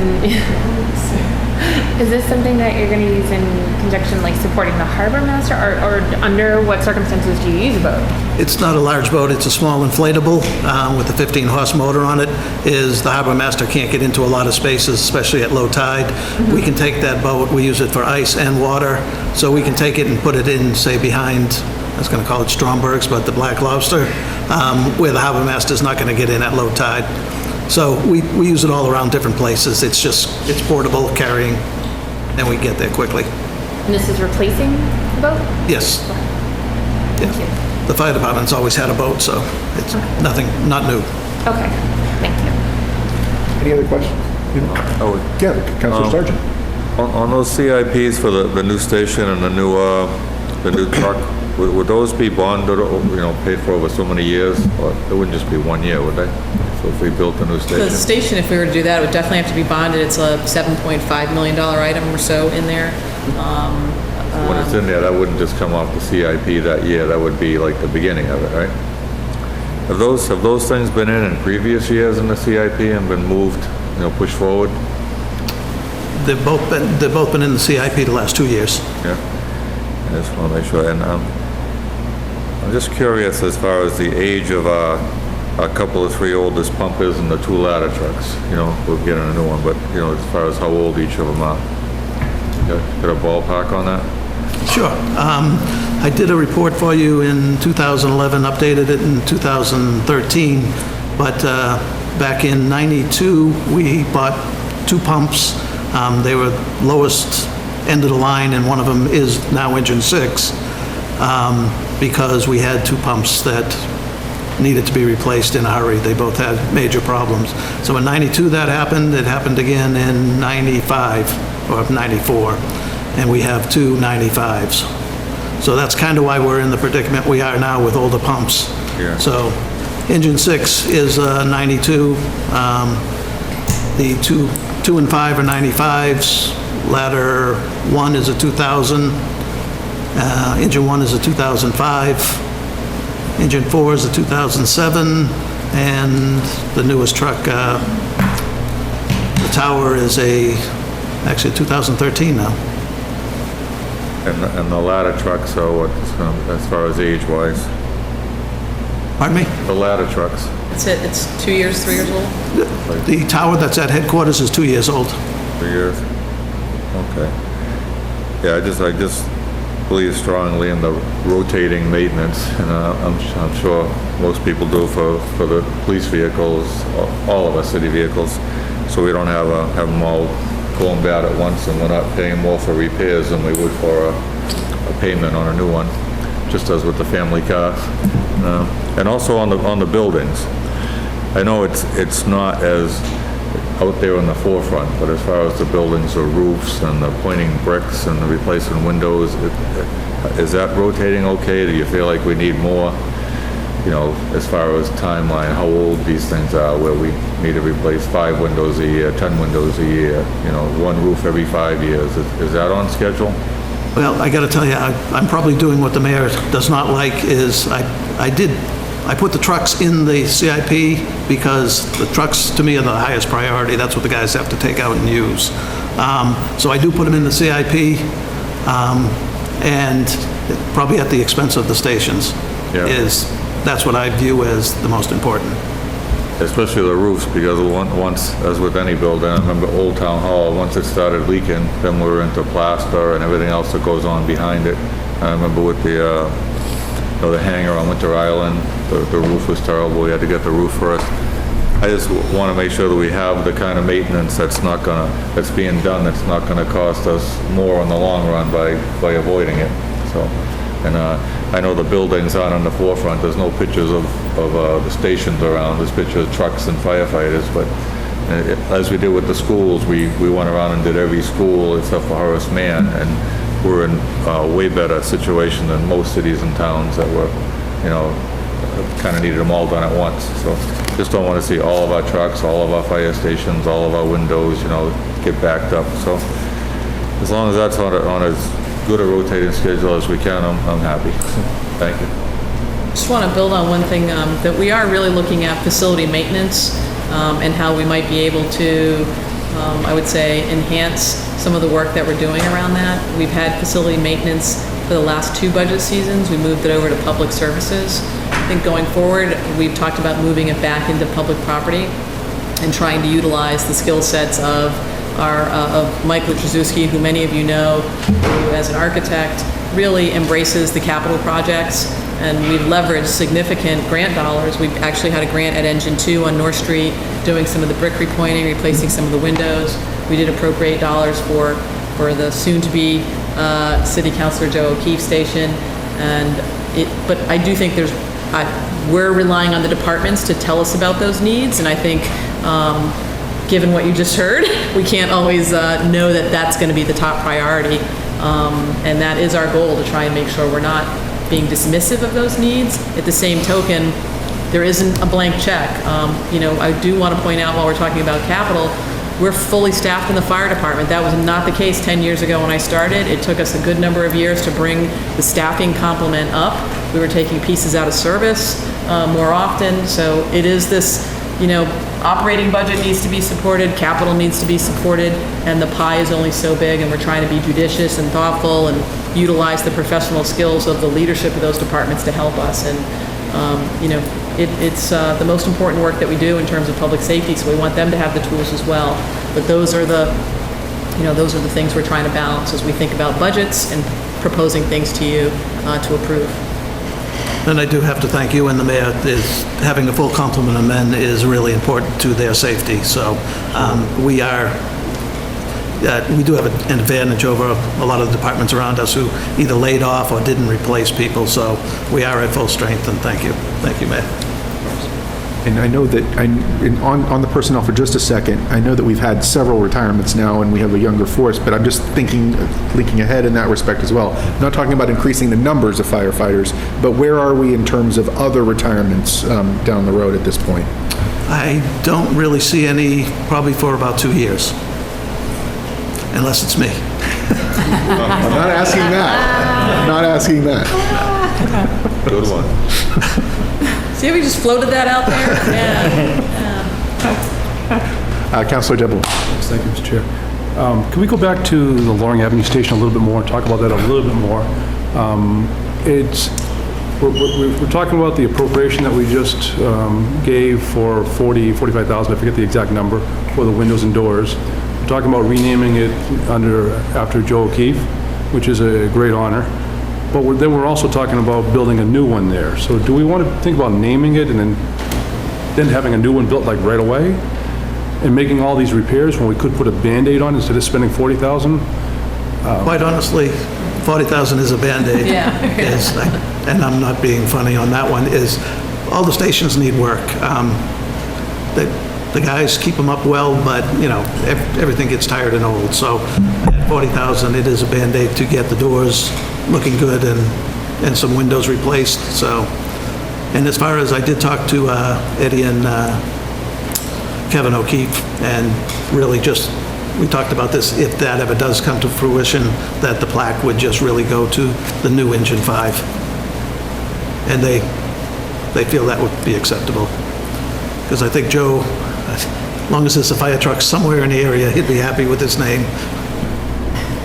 I think one of the things that was driving the idea for the replacement was some of the work that was underway at Salem State, and the idea of some sort of a, public safety building that could be compromised, or could be combined rather, that would enable us to have a better station. So those talks, I think, were more robust when there was more capital flowing from the state to help with projects, and their planning for South Campus and North Campus was a little bit more robust. That, as you know from some other conversations, those capital dollars have really dried up. So I'm not sure we're still on that same trajectory. So I wouldn't want us not to move forward with, certainly the naming of the building, but also these repairs are fairly modest.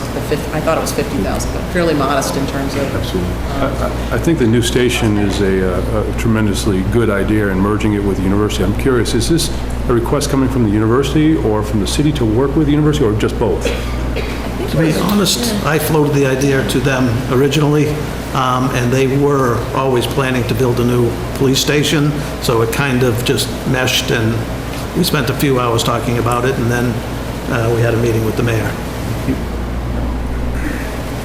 I certainly don't want to give you the impression that there's details worked out where, how, anything like that, because there aren't.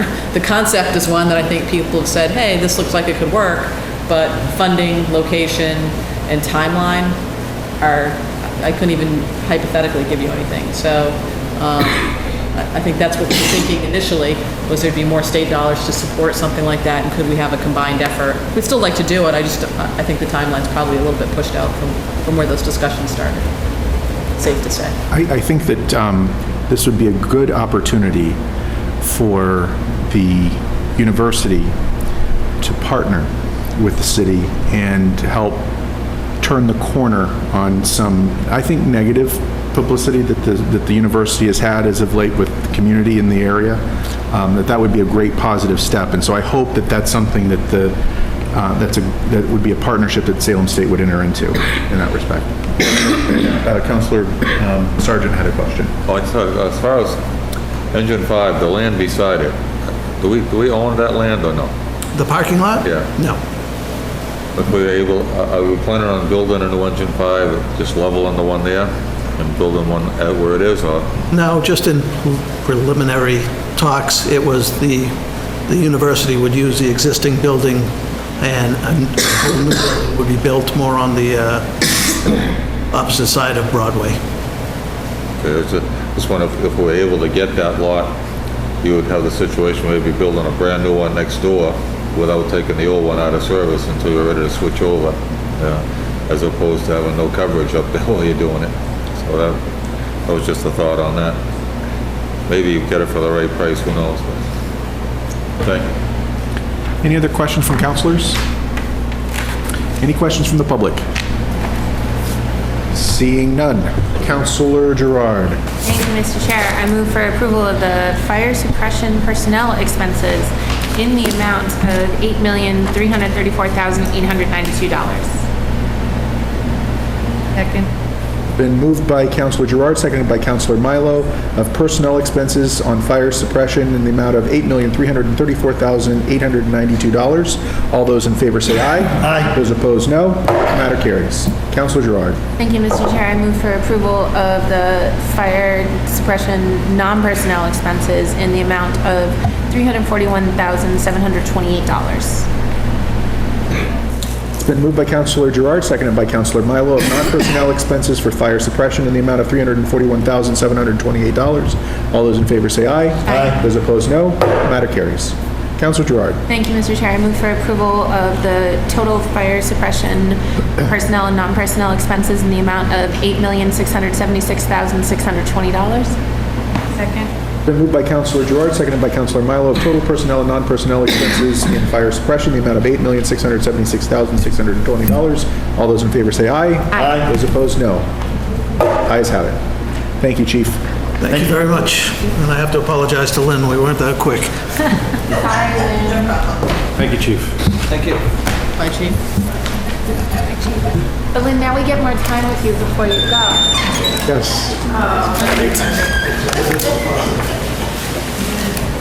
That's your last budget. We're gonna make it as let's take- long-lasting as we Take can. the mayor's office next. Oh, Lynn looks so happy. good evening. Good evening. Would you please identify yourself for the record? Sure, Lynn Duncan, Director of Planning and Community Development. Welcome. Thank you. And before we get started, thank you so much for your service for the past, how many years? 11 years?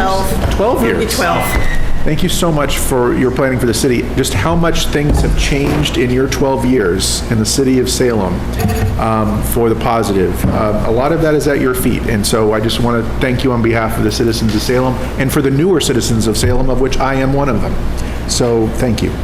Well, thank you very much. Obviously, this is, it's bittersweet for me. I'm excited to have more time for interests and passions, but I have loved working for the city of Salem, working with everyone here. And the challenge for me will be figuring out how to stay connected, to the city in the future, besides We've got lots of ideas. besides just eating my way through the restaurants. So it's been a great 12 years. I tell everyone this is the best planning job in the Commonwealth, so thank you. Okay. So tell us what things are happening in planning. What can we look forward to? Sure. Well, do you want me to go through some of the projects or just Absolutely. You start with whatever you want to start with. Okay, so let me just start with, as it seems other department heads are doing, it's just some of the, insignificant budget and staffing changes, and then I'm happy to talk about any of the, ongoing projects or accomplishments of the department. So I actually just want to start, I think, with what is not actually a staffing change, but just to underscore for folks that we actually now have our first staff planner who is actually a preservation planner. Patty Kelleher, who is a Salem resident. The recently completed historic preservation plan identified the need for a preservation planner.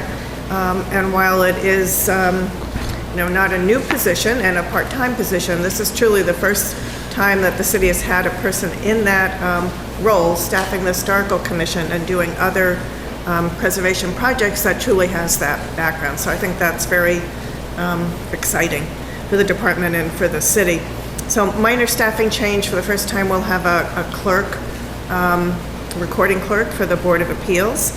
In terms of budget changes, I appreciate the support of the mayor on providing a stipend for those staff planners that get their American Institute of Certified Planners certification, AICP. And I'm thrilled that the planners are interested in moving forward with that. Andrew Shapiro, the economic development planner, just received his certification this year, and 2 others are working toward it this coming year.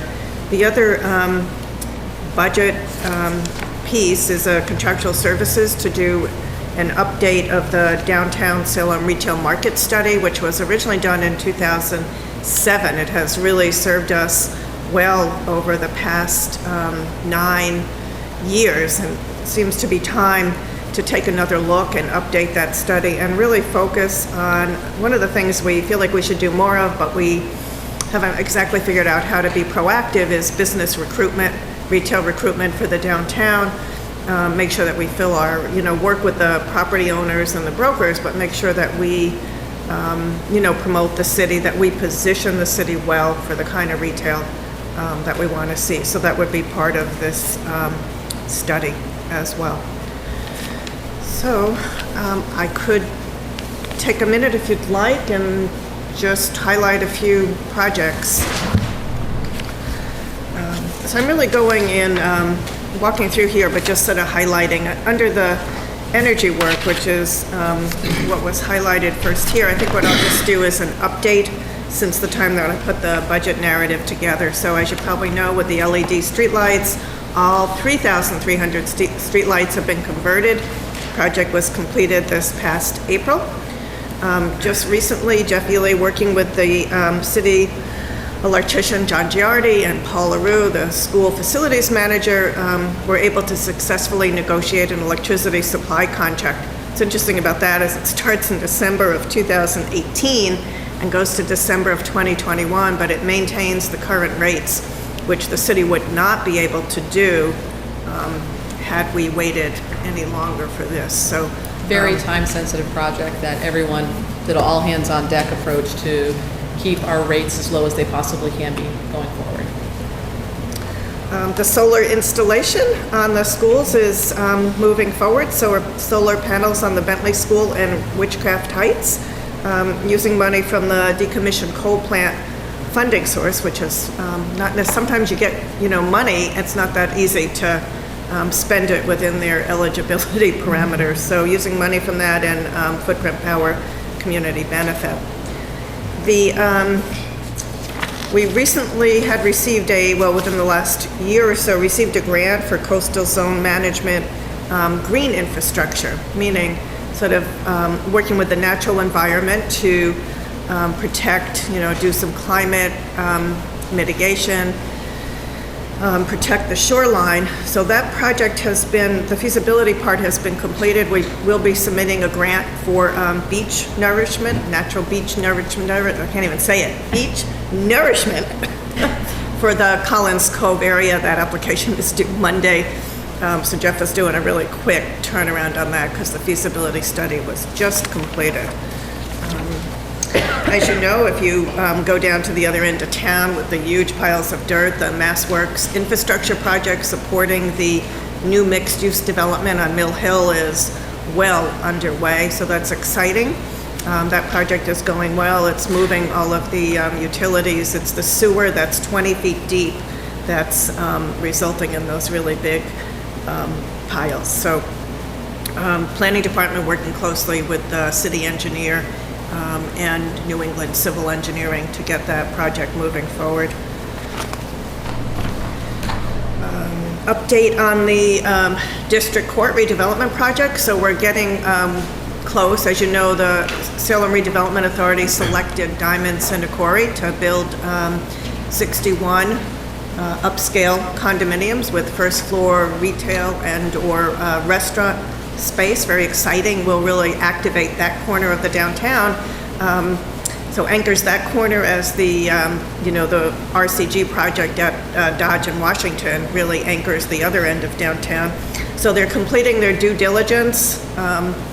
Seems to be going fine because we have a land disposition agreement now that the city, working with Beth Renard, who's done yeoman's work on that, and working with Diamond Cinnacore's attorney, we're just waiting now for DCAM for the state to approve that LDA.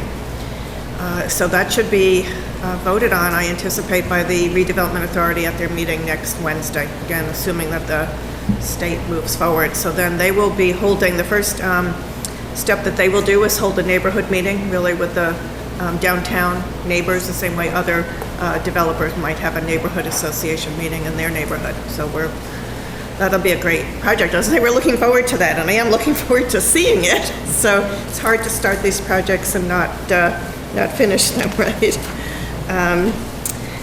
So the multipurpose trail at Winter Island is under construction. The commercial marina at Blaney Street, that construction is going really well and is on schedule to open, I believe, summer of 2016.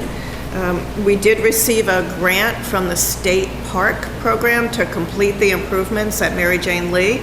We had done the splash pad last year. We have a grant now to finish those improvements. The design work is underway. The design work for McGlew Park is well underway, and the intent then is to, yes, thank you to Councilor Gerard for really hooking us up with the neighborhood. That, very similar to Splain Park, has really been a grassroots initiated project. A lot of interested and committed residents. So we'll be, the design work is being done. We'll be applying to the park program this summer, and then hopefully get the grant and be moving that one forward as well.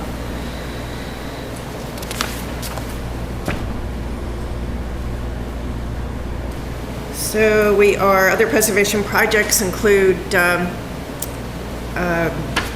Dixon Memorial Chapel that we're working on, and of course the Charter Street Cemetery, which is really exciting, doing the conservation of the stones, as well as I think some landscape improvements that are going to make a really significant difference. Wayfinding, we need to treat that cemetery much better than we do, and we're hoping this will be the first step in moving that direction. Okay, I think that is my summary, and happy to answer any questions. There's more, but we don't want to brag, so we'll stop there. Councilor Fury. There is so much exciting activity going on in the city of Salem. It's amazing. Most cities and towns will give their right arm to see what's going on in Salem, from one end to the other end. Routine. In regards to parks, can we mandate somehow or another, in this new situation with Glue Park, lighting and security?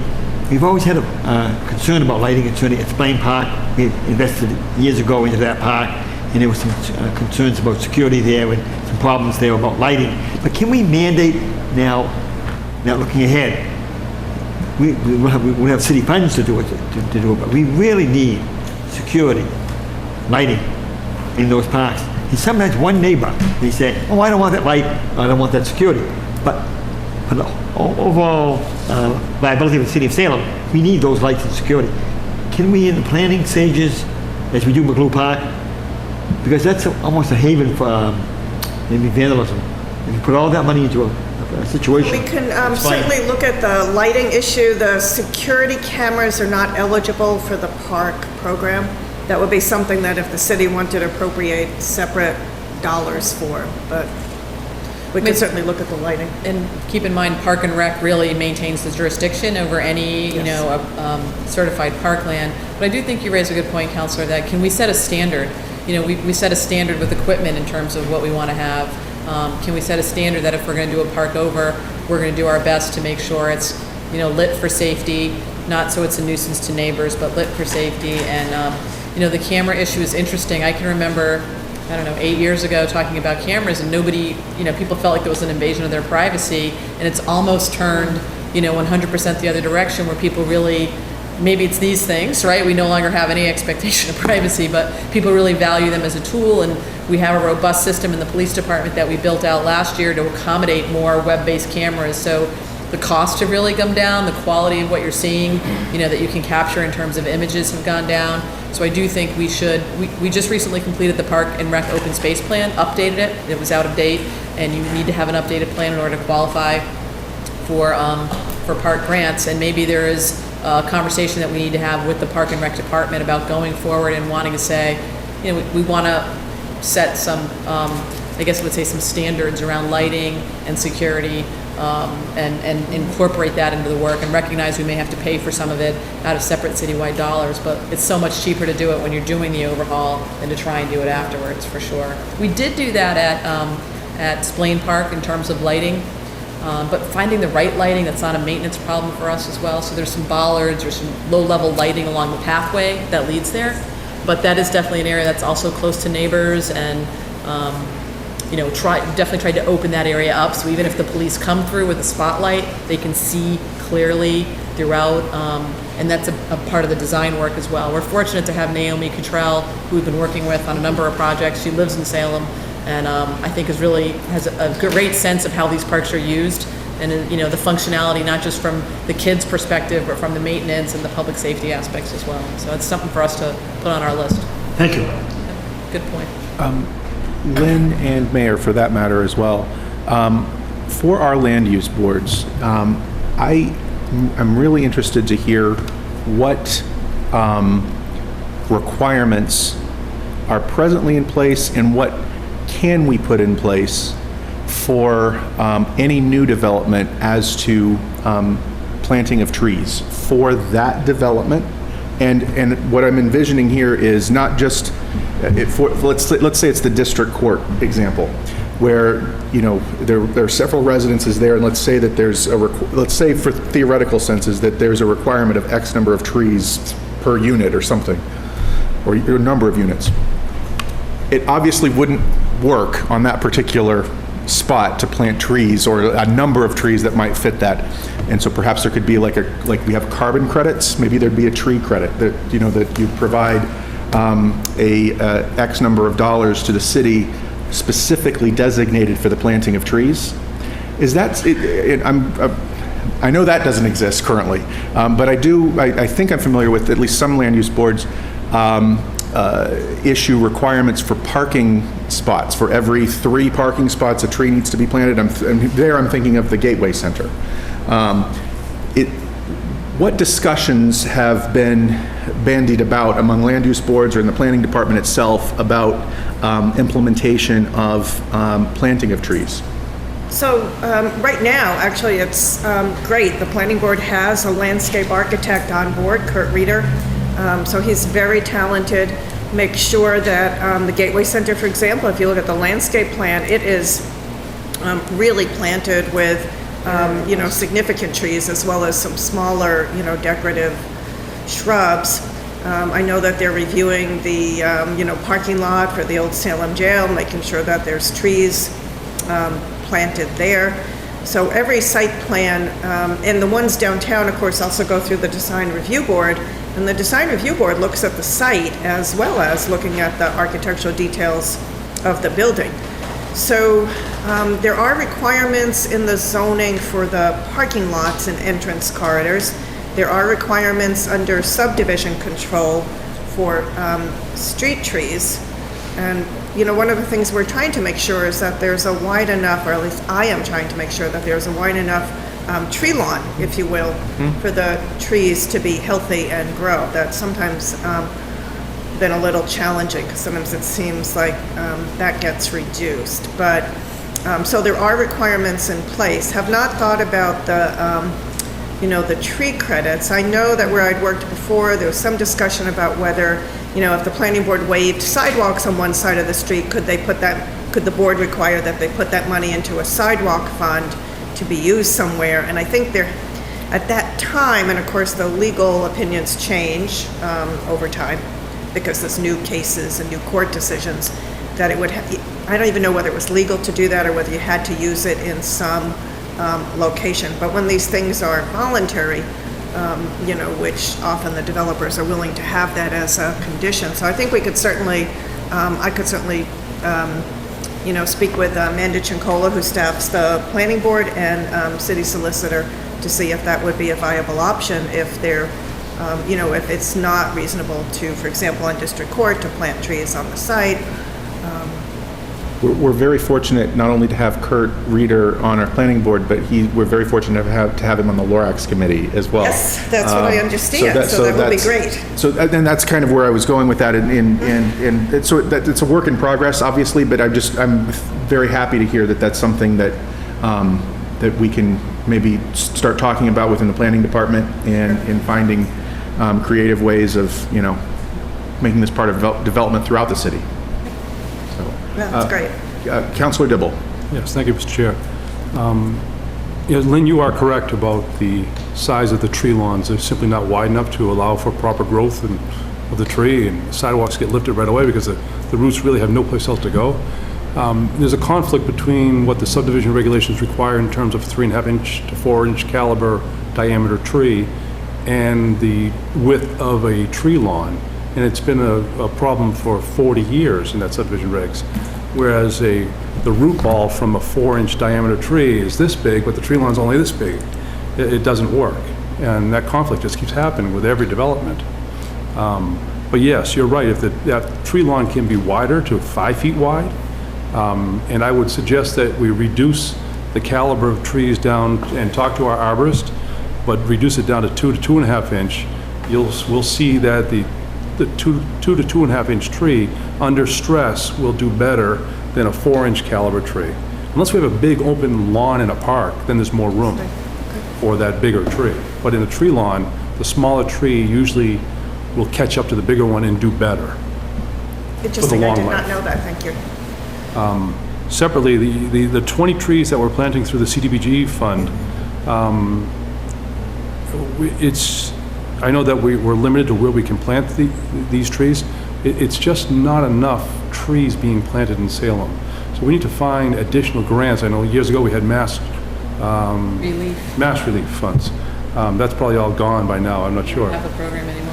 Yeah. So what we did get a grant from TD Bank several years ago for planting, I think it was 12 trees in the Point neighborhood, which, by the way, actually also included training for the staff at DPS on how to maintain and take care of trees. That was part of the grant.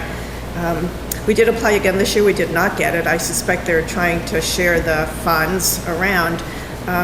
We are actually in process of setting up a meeting with Kurt Gertner from EOEEA, I think is still their initials, to talk about two things. One, the Gateway Park program, and also the Gateway Greening program. They've had a few pilot cities where they have provided significant funding for trees. I did actually see Kurt today. He told me not to get too excited. It might not be starting like next week, but we'll find out more information. Too late, we're already really excited. Yeah, I know, that's what I said. So we'll find out more information and, make sure to share it with the mayor and council on that. If it's not next week, when are they anticipating that would start? Because that could be a great source for implementation. I have to agree with the Lorax chairperson who, his idea of thinking outside the box and coming up with ways to be able to generate more funds for more trees and tying it to X number of parking spaces, we'll get you one more tree or whatever. We need to come up with funds for significantly more trees in Salem. Not just in Ward 7, you're going to get requests for a lot, but there's gaping holes all over the place. Lafayette Street is going to look wonderful. I think there's 19 or 20 brand new trees that we just planted last month. And as we keep doing that's wonderful. But 20 trees with CDBG and then the little bit of money that the Public Services Department has for trees as well, that's only really a handful of trees when we need hundreds of trees instead of 3 dozen. I don't have the answer where we can get those funds, but we need to find the funds. Mayor, whatever we can do. Yeah, we've certainly said that we're looking forward to participating in the Lorax committee and what those recommendations are, and share the desire to have a larger urban canopy, and look forward to how best to do that. We know there's money for tree plantings, there's money for pruning, and there's money for staffing and taking down the trees and tree maintenance. So we're looking forward to the committee's recommendations and working together to try and figure out how to do more together on all of those needs. Thank you. I will say, when I did work in the planning department years and years ago, and one year we wound up planting 1,000 trees over the course of that 1 year. 1,000 trees? 1,000 trees. And typically, every spring for a bunch of years, we did 300 or 400 trees for a number of periods. So when I see numbers of 20 trees, it's not even going to put a dent in. We're taking down, how many trees are we taking down? 220 a year. And we're taking down, and we're only planting a small fraction of that. It's beginning to be very noticeable. And thank you for your years of service. I think your department, under your leadership, has done a great job. Thank you. Councilor Gerard, then Councilor Milo. Thank you, Mr. Chair. Just a quick question about, on page 179, all the different proposals and everything and the grants that you got. The very last one said DPCD applied for a $50,000 Department of Conservation, Recreational Trail Program grant to upgrade main portion. So did you get that? We have not heard yet. Okay. Have not heard. So we also have a, what the mayor had mentioned before, we also have a CIP request in for $25,000 for that. That's, for matching funds for that grant. Okay. And also, if I may, of course, thank you again for all your years of service, and especially where you were my first boss in the city. Good role model. You were the one that sparked this fire. Thank you. So thank you so much. And I just have to say, Naomi's been phenomenal, and it's just been fantastic having the support from your department on McGlue when, everybody around there is like, what can we do? And your department and Naomi have just been fantastic, and it's really energized people. So thank you very much for that. Yeah, that's great. I think, so Naomi Cottrell is the landscape architect, and Amanda Chincola is the staff planner who staffs the planning board but does other projects as well, including the glue. She actually did research and actually found a family member, two family members that the park was named after. So she's been in close contact and she's reached with out to them. And they responded. Right, which has been wonderful. Yeah. And then, of course, the support with the Dixon Chapel and everything. That's been huge. So. Great.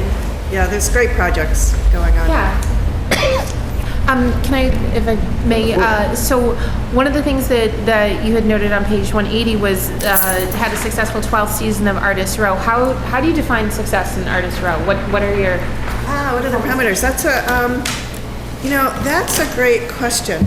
But there really was under, Deborah Greel, the city's first public art planner, working with the Public Art Commission, they really, I think, brought in really talented, really dynamic artists and craftspeople who actually put a lot of money into those small buildings of their own. So if you had a chance to go into them, they looked phenomenal. Mm-hmm. So, and two of them came back this year as well. So that tells me that those two had a successful year, that they wanted to come back.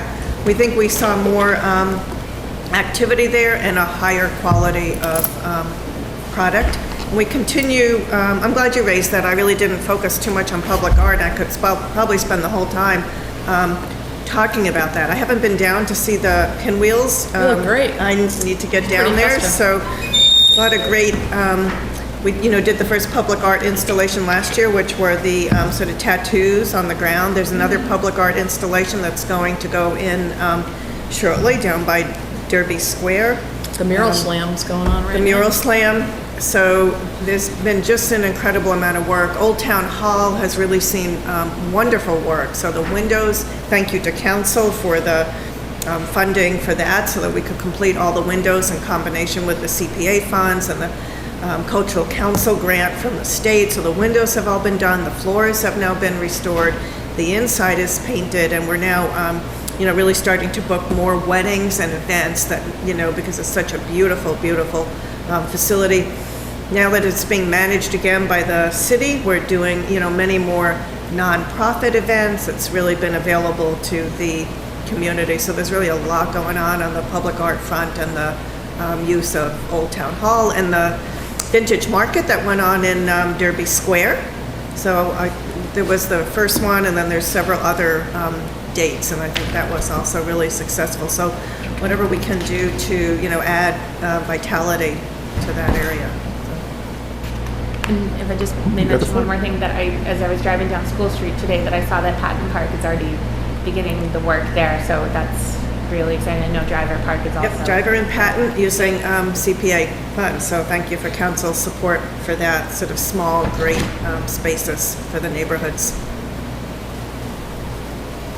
Oh, sorry. You got the floor. One more question. So, just curious, for on page 189, under your object code of 5426 for reproductions, so you're not going to have paper and toner cartridges for large-scale plants. So would staff move to another department, or are you going to, if someone needs large-scale plans, or do they need large-scale plans, how will that be managed? Yes, so actually, usually funding that we provide the engineering department for their printers. I thought So big scale things from engineering.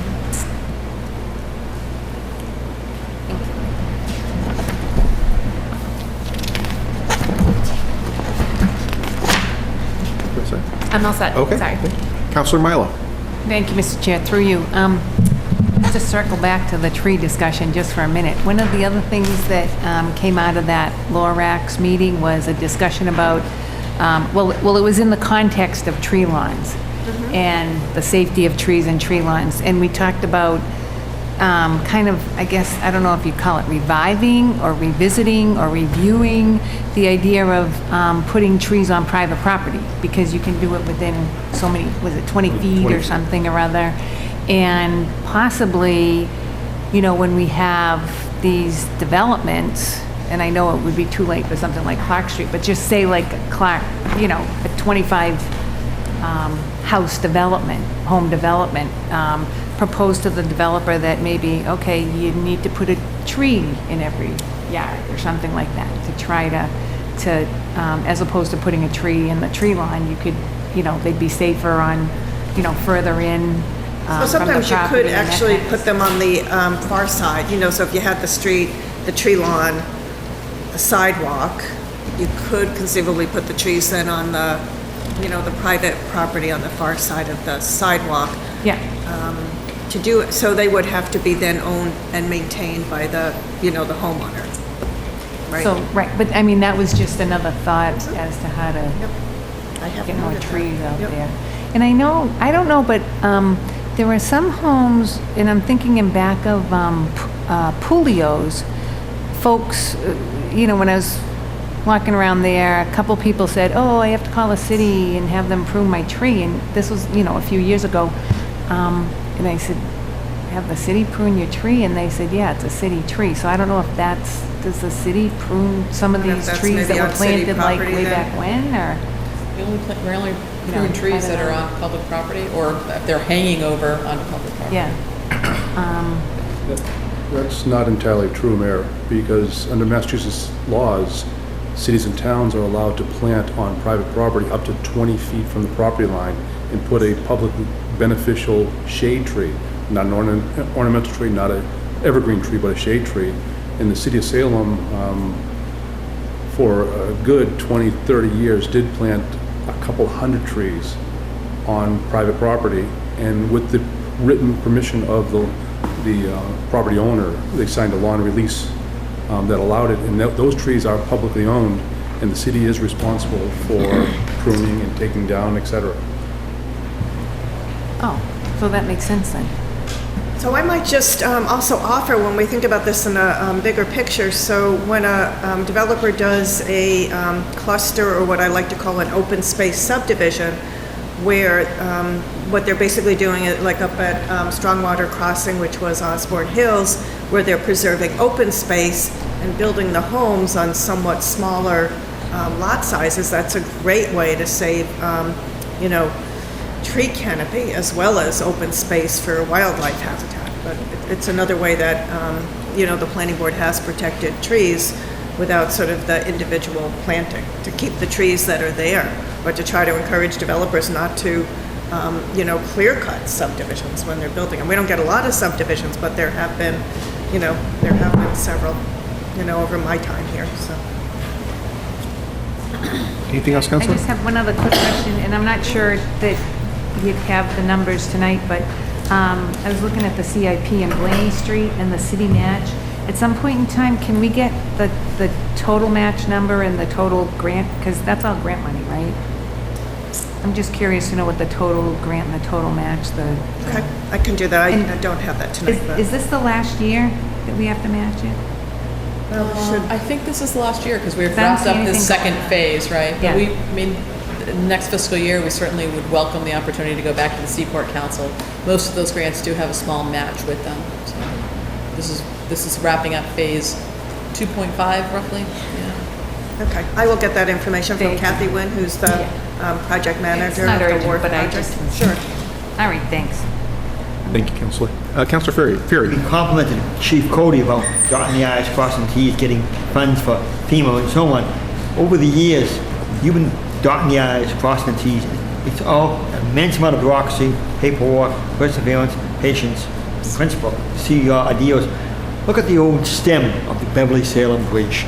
We've taken it for granted. That was ugly before you came on board. We just took it for granted. A beautiful new Salem Bridge, an ugly stem, where it is now. And even Winter Island, from before you came in to where it is now. It is amazing. Your footprint, your fingerprint is everywhere. So great collaboration with Mayor Yusevich and Mayor Driscoll. So I wish you very well in retirement. Thank you, Councilor. It's obviously a team, Great team. a team effort with the mayor and the planning department. I have, as Councilor O'Keefe would always say, I have great staff, and I'm very proud of the department that, we've been able to build over the years and maintain. Thank you. Councilor Gerard. Thank you, Mr. President. Chair. So one quick question in the planning board. So you did have Pam that was there, and then now she's not your recording clerk anymore? No. Okay, so when did that change? Because usually, like in the planning board, the personnel, it shows Dana when Dana was still here, and then Amanda came on board, and then it just shows Stacy. So when did Pam leave? I'm sorry, what is? When did Pam leave? Oh, when did she leave? Seems like several months ago to me now. Okay. I think it was a sort of personal family issue. Yeah, okay. And then also I just wanted to note as well that with the Legacy Park project, that when there was an issue and neighbors were concerned about some bricks falling in the North River, when I contacted Tom was right out there, and then DEP was right out there, so I just want to pass on the message that his quick response was greatly appreciated. I will pass that on to Tom Devine. Thank you. I have a couple last questions, actually. Again, looking at the CIP, I wanted to ask about the Proctor's Ledge improvements. Can you just articulate what's planned for that spot?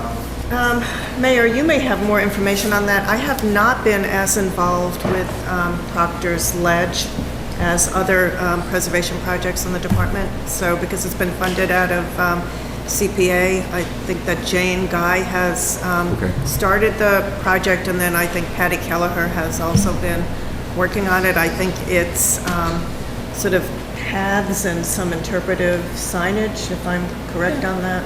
It's a tasteful approach, and I'll actually, Dominic knows the details better than I do, I would say, but it's a tasteful approach to recognize and commemorate the victims on that site, yet not necessarily encourage public access. We really do want the public to go to the Tercentennial Memorial as opposed to using that site. There's also a new sidewalk that's going in where one currently doesn't exist, to hopefully also do some traffic calming and slow folks down. What else am I missing? A lot, probably. So it includes the sidewalk viewing area, some cleaning up of the property. There is a fence plan for one of the property lines. to restrict access to the private property, some street trees, and wayfinding signage and interpretive signage both at the ledge itself and then also at the parking lot where we're hoping people will be directed to park. And the parking lot where people are hoping to be directed to park is at the Gallows Hill Playground area, right? And, you know, as the Ward 4 counselor here, I'm wanting to make sure, and we can talk with Lieutenant Brzezinski about this as well, but I'm concerned, I just want to make sure that in terms of parking, that perhaps that can be something once we're up and ready to go, is that we have perhaps resident-only parking along Proctor and Langdon as well, so that we are helping to encourage people to use the parking lot. So. We did, as you know, we met with the neighbors. It's, you know, this was This is a obviously- softball question. I am familiar, but I want to make sure that for the other counselors and for the folks at home too. Yeah, the precise design of the memorial elements as far as the plaque or the ground lighting and those things are still being developed with the landscape architect and other people from the Salem Foundation. I do, one of the details, though, that did strike me, I think, were that they were going to have sort of the ground level lighting and the number of the, you know, the victims. So that seemed like a very nice kind of subtle memorial. Many thanks on that. And one final question, and it's actually been brought up in other budget years, and that is on, there are fantastic plans for public works that the planning department puts forward. And I don't know if it's the planning department, but a department should come up with a maintenance plan for every public project that takes place when it's being proposed, so that when it comes before this body or goes before a land use body or whatever it might be, that it's clear. It's not only how are we paying for the project, but how are we paying for the project going forward with its maintenance. And so, you know, because we just dealt with the Department of Public Services a couple nights ago, and they're strapped as it is, and making sure that we have enough resources that are being provided to DPS or whomever the maintaining agency might be. We just need to be ahead of that. And I'm thinking of, you know, for example, we had the fountain redo on Essex Street, and there were some problems with that and so forth. But having I think a maintenance plan ahead of time, some of that, I don't know if it would be avoided, but at least would be somewhat ameliorated. So we do, there is actually a maintenance plan for the old town hall windows. Fantastic. So they do need, quote me on this, but I believe they, you know, for example, they need to, you make sure that if they need scraping, it should be repainted every 5 years. So we have the maintenance plan for that. We're actually trying to take it a step further by incorporating maintenance into the design. Great. So that we, you know, are trying to make sure that we, you know, work with DPS and get them involved in the, you know, the design of the parks. We make sure that we're working with Naomi Cottrell, that we say, you know, Mary Jane Lee or, you know, McLew, we need to design this to be as maintenance-free as possible. Probably should also get their recommendations on it. It then becomes the responsibility of, I guess, Park and Rec or DPS to build that maintenance into their budget. I will say it was also something that we talked about at the time with Rick Renard for the Ramon Park, which is why, you know, there's not like going to be like expanses of grass, which are really hard to maintain. So we did build that in earlier, so that we try to do as, you know, a park that is as easy to maintain as possible, because maintenance is an issue. And it also, we also need to, I think, sort of share the responsibility so that people don't see it as just, you know, the planning department doing another park that then they have to maintain. So we're trying to have sort of joint responsibility and joint ownership of these projects. I think maybe more so than was done in the past. So we're working really closely with Park and Rec and DPS now. I'm happy to hear that. Any other questions? Councilor Dillon. Thank you, Mr. Chair. Again, as a former conservation administrator and assistant planner for the city, and what we did back then to what is going on now over the last bunch of years through the mayor's office and your department with these green, environmentally friendly projects of all sorts. It's amazing what you've done. I don't think there's too many other cities or towns that can brag about what you folks have done. So just a little compliment on that. I think it's wonderful. I'm curious, you're going to be retiring and leaving the planning department. Before you go, can you share with us what, in your opinion, is missing in the department, both short-term and long-term, to help us continue that progress in terms of staffing, what specific type of staffing, what tools and trainings that are really missing? That's a great question. Okay, I will give that. This is kind of like an exit interview. We didn't mean it to be, but Sort of a debriefing. I will give that some thought. any other questions? Any questions from the public? Seeing none.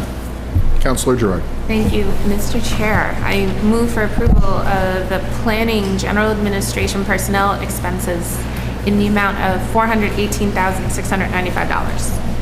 Second.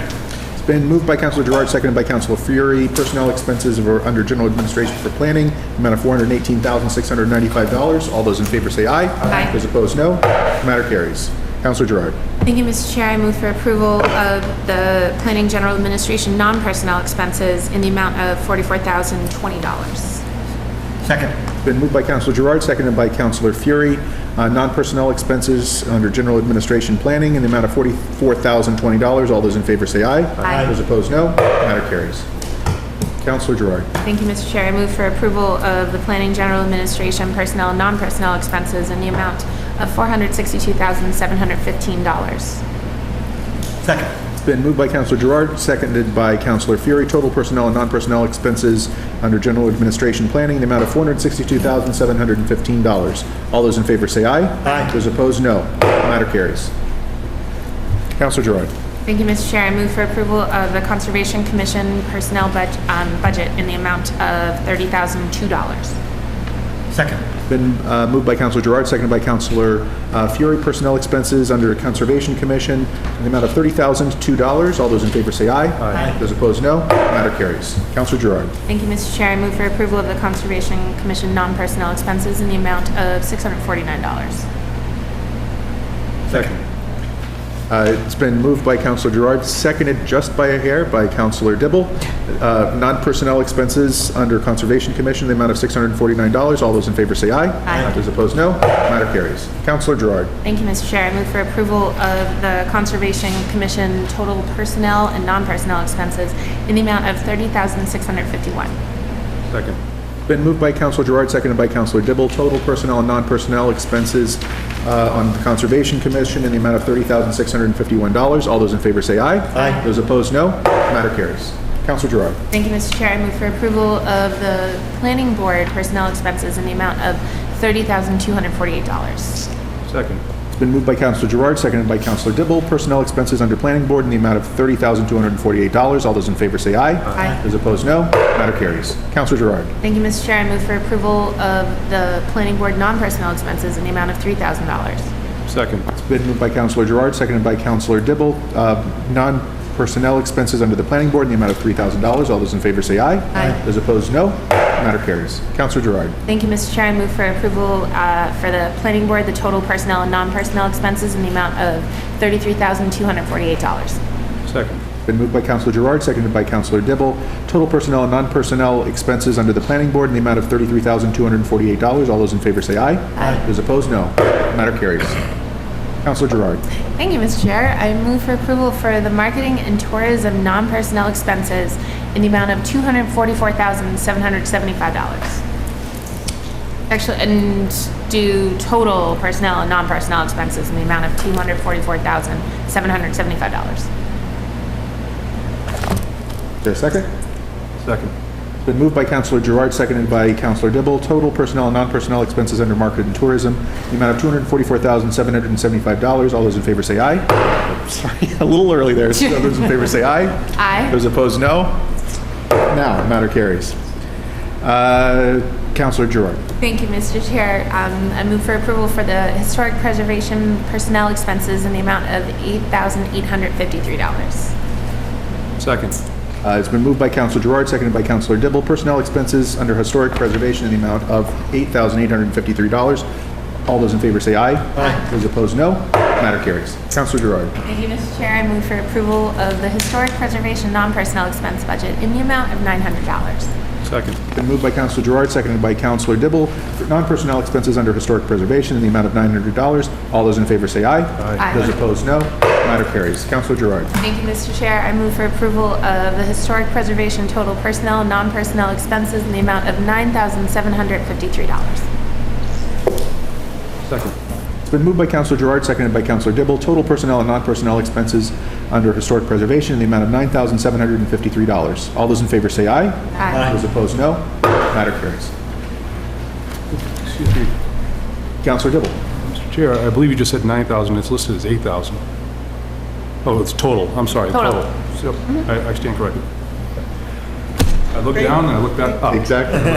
Too many lines. Thank you very much. Thank you. Thank you very much. You know you're gonna miss this, I right? am going to miss this. When is, I am, thank when you. is your last day? June 30th. June 30th? Okay. That's truly been a pleasure. Thank you. Thank you so much. Bring you back just for budgets. Okay. Yeah. Well, we have starting, right? Thank you. Yes.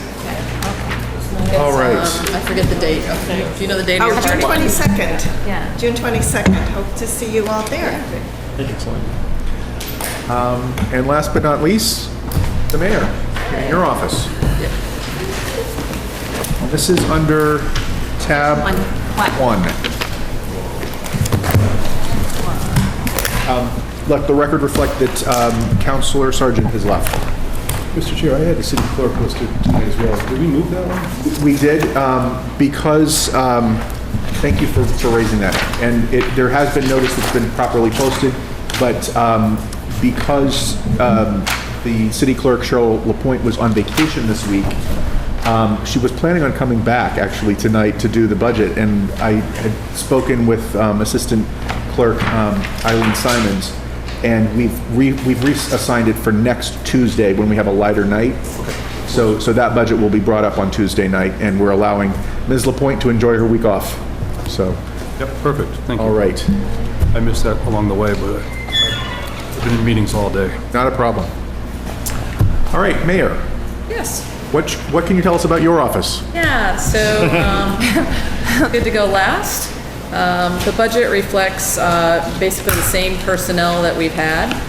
We do have one opening in our department with one of our constituent service directors, Jeff Cox, who's not there, so we'll be replacing Jeff. You may have seen Ada, she's filling in, but we are looking to replace that position. I can say that the frontline staff, both Jeff when he was there and Jen, who obviously you all know is still there, really just do an outstanding job of dealing with a range of constituent issues, from people coming in the building to telephone calls, emails, and handle all things that come through the door. And it can be anything from a public service request to much, much more. And those of you who spent some time in the office know the volume is big and the range of the issues is quite large. And we really do need at least two people in that front office working on addressing issues as they come up, the follow-up that's required. And I'm really grateful to have just an outstanding staff. Dominic being here for sure, but on the front lines as well. Laura has been a terrific replacement for Isabel, who was our first Latino Affairs Coordinator, who is also working on our Youth Commission. Really excited about the start of that. You had an opportunity to meet many of the students who have been appointed. She has just actually excelled at meeting so many different tasks in varied areas. Because we have a Latino Affairs Coordinator, it is not like we've compartmentalized that work. We really do want to build an inclusive, diverse staff, but also a very welcoming commitment from our community. So that cultural competencies, trying to build that within our staff is a big part of our work for next year. We talked a little bit about it with HR, but having a team approach to that, and Laura's a component of that as well. Working with the Latino Leadership Coalition, she staffs that group as well as the Youth Commission and... No Place for Hate. No Place for Hate, yep, thank you. And she's also serves as our LGBT liaison. So she's got her hands full, she's juggling a lot, really good at it, able to multitask, definitely motivated, independently able to work. In terms of our expense line account, we've added a request. You may have actually heard from some of the folks, members of the OTA Club. The OTA Club this is our 26th year. Have I got the year right? Yeah, I think it's our 26th year of having a formal relationship with Otaku Japan. And I have to take my hat off to the club members who have taken the yeoman's work of nurturing that relationship. Many of you, both Steve and I, have hosted students at one time or another. Your kids may have even gone to Japan. 2 of them have. I've been 40. All right, so it's a program that's terrific to have, not just because of the cultural richness, but the history and the connection between the communities. First started with the PEM, and at that time, the PB Essex Museum was kind of the strong partner that kept that tradition alive for many, many years. In fact, they were. As their staff have left the program, their ownership of the program has waned, and it's really fallen to largely volunteers who have done outstanding work, hosting parties, hosting delegations who come over, raising money to purchase host gifts and exchanges when that's sort of the protocol that we need to follow. We really need to step up and do our part if we want to be serious about hosting this relationship. I don't want it to go. I think we've done an outstanding job not only keeping it alive, and we had kids who came here as students who have come back as adults. There have been strong partnerships forged, and we want to see that continue, but we've got to take a little bit more of the burden on and off some of these volunteers, and we're hoping to do that by adding some additional funding that will allow us to be able to send staff to their regular meetings, support some of those efforts, whether it's the cultural exchange, the planning of the parties, setting up of the protocol. And so that's why you'll see an increase on one of our non-personnel expense lines. Mayor, I just want to interrupt you for just a moment on that. Absolutely. We had, I believe, in council maybe a month or 2 ago, the volunteer organization came and spoke to us. Petitioned, right? It was a petition. It was Aaron. I was here that night, Aaron Dolan. And I think that came and went rather quickly in front of the council. I think that, we as a council, I think, to me, need to be better involved and more appreciative of the work that group happens to do. We would welcome it. Right. So I'm very thankful that your office is taking a lead on trying to do that. So, and I'm sorry, I just wanted to interject that point. That was the only change primarily in that budget to be able to accommodate that a little bit more easily, to have some staff serve as a liaison here to that group. I mean, they have meetings monthly, they take minutes, they raise money, they have events, and we really don't play a large role in it. And that's shame on us. We need to do more if we want to keep this relationship. And we do send our students over, they send their students here. That part of the program is something that's really special, not only for the families that are involved, but as I said, we now have students who came here who are adults who come back, and we want to keep that partnership going. We've already talked to Otaku about the 400th anniversary in 2026, and really being thoughtful of having a partnership with them and trying to point to opportunities for us to celebrate our relationship with them at that time as well. When was OTA founded? Was it founded more than 400 years ago? I have to assume that it was. I don't know the exact date they were settled, but yeah, they've probably got a few years on us, I'm willing to get. But I mean, it's a much larger place. I have not been in the exchange. I know we have had city officials who have gone over. I haven't just been able to line up the timelines and schedules with kids and things like that.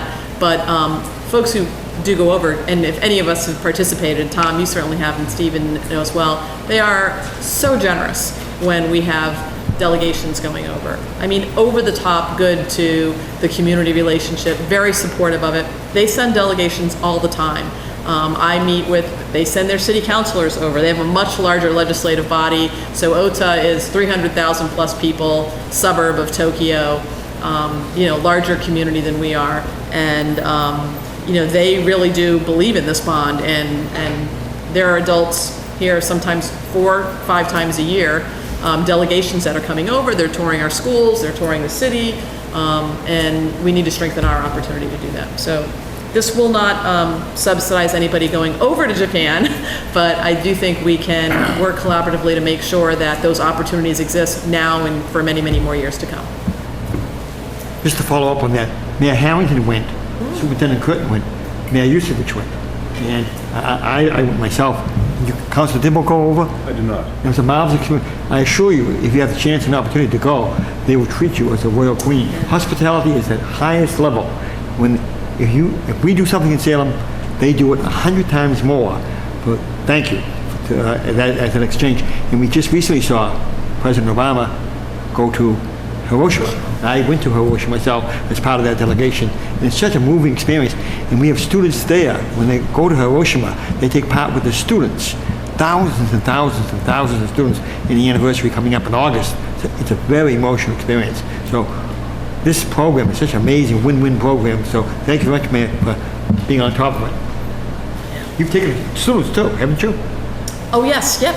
We've had students here. We've had two girls, you can have a girl or a boy in terms of that. So my son, Nick, is now saying it's his turn to have a boy for the exchange program come over so that he can have a friend. So we're, looking forward to just strengthening the opportunities.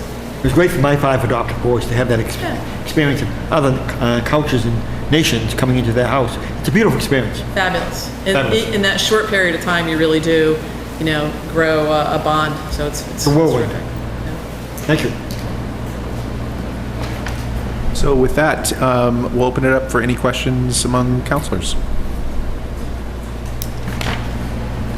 If I may say, Mayor, Councilor on the local Fury. level, you're highly respected. On the local, regional level, on the state level, and national level, I think your leadership, a 4-year mayor, which I really believed in way back when, and how appropriate that you're taking the leadership role of making a 4-year mayor what it should be.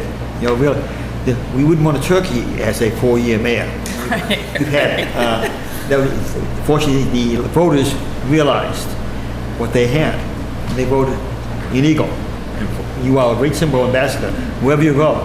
So we are very appreciative. You make our job easy on the city council. So it's nice to have that relationship, professional. Thank you very much. Thank you, Council. Lucky to have Appreciate you. that very much. Councilor Dibble. I have to echo those comments. On Tuesday night, when we reviewed several departments, I suggested to the mayor that we keep this city engineer, that we keep this director of public services, and it was interesting comments back and forth. In this one, Mayor, I suggest that we keep yourself. So please run for election, please stay with the city of Salem, because I don't think your job is quite done yet. You are on a roll. I was in Maine today all day at different meetings, and one woman in planning talked about Salem planning and what we're doing down here. And she reads up on it, and she has never been to Salem. She wants to come. And then I go to South Portland, and I hear the same comments. Oh, you live in Salem? Well, I'm on the city council as well, we got to later. She started talking about all sorts of other things. Neither one brought up Halloween. This was other things. So, Mayor, please keep yourself here. Thank you, Council. Indeed. There's good stuff going on. It's great to be part of it. Where I really do feel lucky. You guys know this. I've said it before. It's a great city, and it's hard, but it's awesome. So I love it. Councilor Jura. Thank you, Mr. Chair, through you. You're saying that it's hard. I noticed that one of your performance measures that your number of meetings that you're going to keeps increasing. I didn't think it could when it was like at 1,700 and something. That's obviously the measure that Dominic wrote. But no, we're busy. I mean, we have this active citizenry, I gotta say, for a city our size. I really feel like we have this engaged community. You folks know from your attending neighborhood meetings, people pay attention. We've got a whole lot of new people moving in who've bought homes here and clearly want to get engaged too. And so, you build off that energy, but there's no shortage. The schedule's nuts, and it does sometimes, it does make us cause for how do we slow down and do things better at times as opposed to always running around going from one thing to the next and not always having the time to be a little bit more deeper reflection time to moving ahead. But yep. We like meetings. Huh? We like meetings. You don't like meetings? We like meetings in this community. Yeah. Tell us about City Hall to Go. Yeah, so super excited about this. This has actually been, I would say, a team effort, but Sarah and a committee that's been formed internally to really look at how we might be able to bring accessing city services out, whether it's into the neighborhood or into events, Not only city services as well, community policing, the fire chief. I just spoke with him earlier today about participating in the City Hall to Go with their new team that's been certified in child care restraint. So having a booth at the farmer's market that can help people pay a ticket, get a dog license, register to vote, learn about some activity that you wanted, and having our folks out there as opposed to always people feeling like, oh, I've got to go into City Hall, what are the hours, did I make it, answering questions. So we're starting small with putting together like almost like you would see at a trade show type tent, very, low dollar, but an opportunity to have staff that would be available to participate in events or activities outside of City Hall that can help people with the very items we just talked about. And involving the police department as well in terms of public safety, using that as a tool, another community policing tool. Police officers can be out there giving out ice creams, giving updates on particular issues or areas that might be happening, whether it's a Friday night at Palmer Cove when we have a really active basketball league and there'll be a couple hundred folks out really watching those teams and getting out on a Friday evening, or as I said, a block party that might be able to attract a lot of people. We don't want to be judicious about it, but the idea of the access for these services being outside of City Hall and allowing staff. I think the planning's been great. Sarah's taken the lead, but it's been a round robin of departments. If you want to say more about that. Yeah, so we've that are reached out to any engaged. department sort of delivering city services, whether it be parking tickets or opportunities to sort of sign people up for park and rec programs. Made a list of some areas where we thought it'd be helpful for neighbors to not have to necessarily come here within the hours of operation. And then to be able to offer that outside of City Hall, right? So can you pay a parking ticket? Can we help you sign up for quarterly bill payment? Is there something that we can point to on the city website, on the assessor's map, that might be helpful just to have someone walk it through with you? So personally, I think it's a really neat way to deliver city services, and I'm excited to be a part of it. I think it's going to be pretty cool. It's also been great to build some culture here. One offshoot of this was Bonnie Selly, the collector, said, hey, maybe we could do open house nights for new residents in City Hall, like Thursday, 5 to 7. Feel free to stop by, and we have a new resident guide, talk through, answer any questions. We're here anyways, and so it's been great seeing our staff really, think about, hey, we could do this, how do we put that together and then build on that momentum. So that's what that is. I will say one to piggyback off the mayor, one sort of neat part of it, everyone was sort of rushing to volunteer, which I thought was really interesting, right? A lot of the idea of City Hall to Go is it's outside of the City Hall hours, and I can't tell you the number of staff and department heads that emailed like, hey, let me know when you want to man the tent, or, I'm glad to help out outside of city hours. So it just seemed to sort of spark some interest in the whole range of people, so it's good. And that's not overtime. This is volunteer hours by city employees. Well, we might take hours off if you work 2 hours on the 10 on a Friday, take 2 hours off your day, but I'm just pointing out that we've got a really good staff that works for us. people were pitching it all over. And for some staff, it might be an opportunity for overtime. We don't normally get any, if they're going to do something that was of a long duration, but we're excited about it. And it's funny, so Boston does City Hall to Go. They have this like super awesome truck and, bigger city, bigger resources. And that would be great, but we're not doing that. But they were helpful to us when we called. Yes, in terms of I called their director, and he and I had a great conversation about how when they started, they had an old SWAT vehicle that they wrapped, and it was smelly, and all sorts of challenges that they faced to start off with. And he was really helpful in saying like, anything we can do to partner with you guys to help out, you not make the same mistakes that we made when we started. So it was helpful to chat with them too on going, all right, like, you're doing it on a much larger scale, and they were so neat. They were excited for us, and they said, send pictures when it's up and running. So Haverhill has one too. I think they have a mobile van. Yep. So there are other communities. It's like access point. Everyone's got a need, and can we meet them where they are, as opposed to having them meet our set hours of when they need to come in to do this. And with technology, there is a lot we can do out on the road with with an internet connection. So it's cool.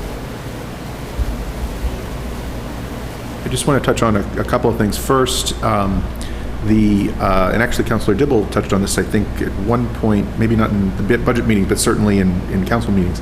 And that is, Mayor, when you're going around, usually with Laura Assad, to walk the ward, with ward councilors especially, and that's that's a really positive thing, I think, for at least from my perspective, and certainly for my constituents' perspectives as well.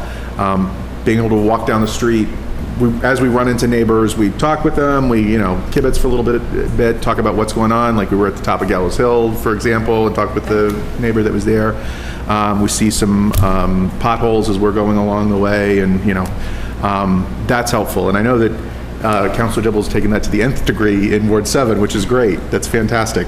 More power to him. I'm gonna get out there with you, Councilor Dibble. I haven't had a chance to. So I want to thank you for that. I also wanted to just ask about Mass in Motion, because I know that John Pelletier either has left or is in the process of leaving. I just got a job working for Harvard. Yeah. He hasn't left yet. Yeah, okay. But he has given us his notice that Harvard University's hired him full-time to be part of their team there. Great for him. Yeah. Ad for Salem. Yeah, I mean, we have Lynn Duncan and I, it's funny, she was just here, we often talk about, we have great, lots of times great young professional staff who do great work and we keep them busy, but we can't always keep them here, because they're growing into the next position. So there's sometimes this commitment that you always are going to have somebody new on your staff, and we do try and take mentoring seriously around opportunities to have people have professional growth. So we will, the good news is the Mass in Motion grant, which that's a grant funded position, has been secured for the next 3 years.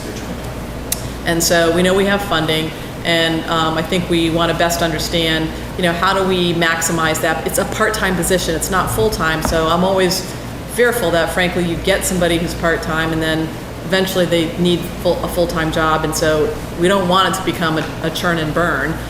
So we are looking at what's the best way to compartmentalize that work. With the new traffic and parking, do they take a component of it and we really have this person the next person focused more on the healthy lifestyle, the food, the nutrition component?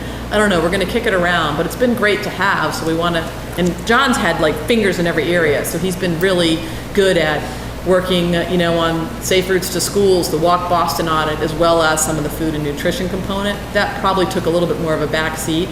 But we were already doing things like farmers markets, a lot of things that other communities were doing with their Mass in Motion director, we were already doing in that regard.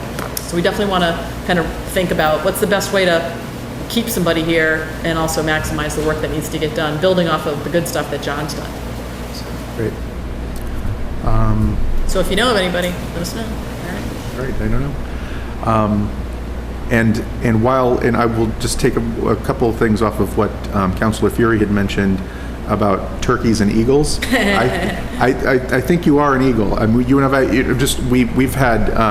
we've disagreed at sometimes, not, but what I really have appreciated in working with you is that even when we disagree, we're not disagreeable. And I think that that's the way that things should work. And you're a great partner to work with in that respect. So, and frankly for your whole team as well.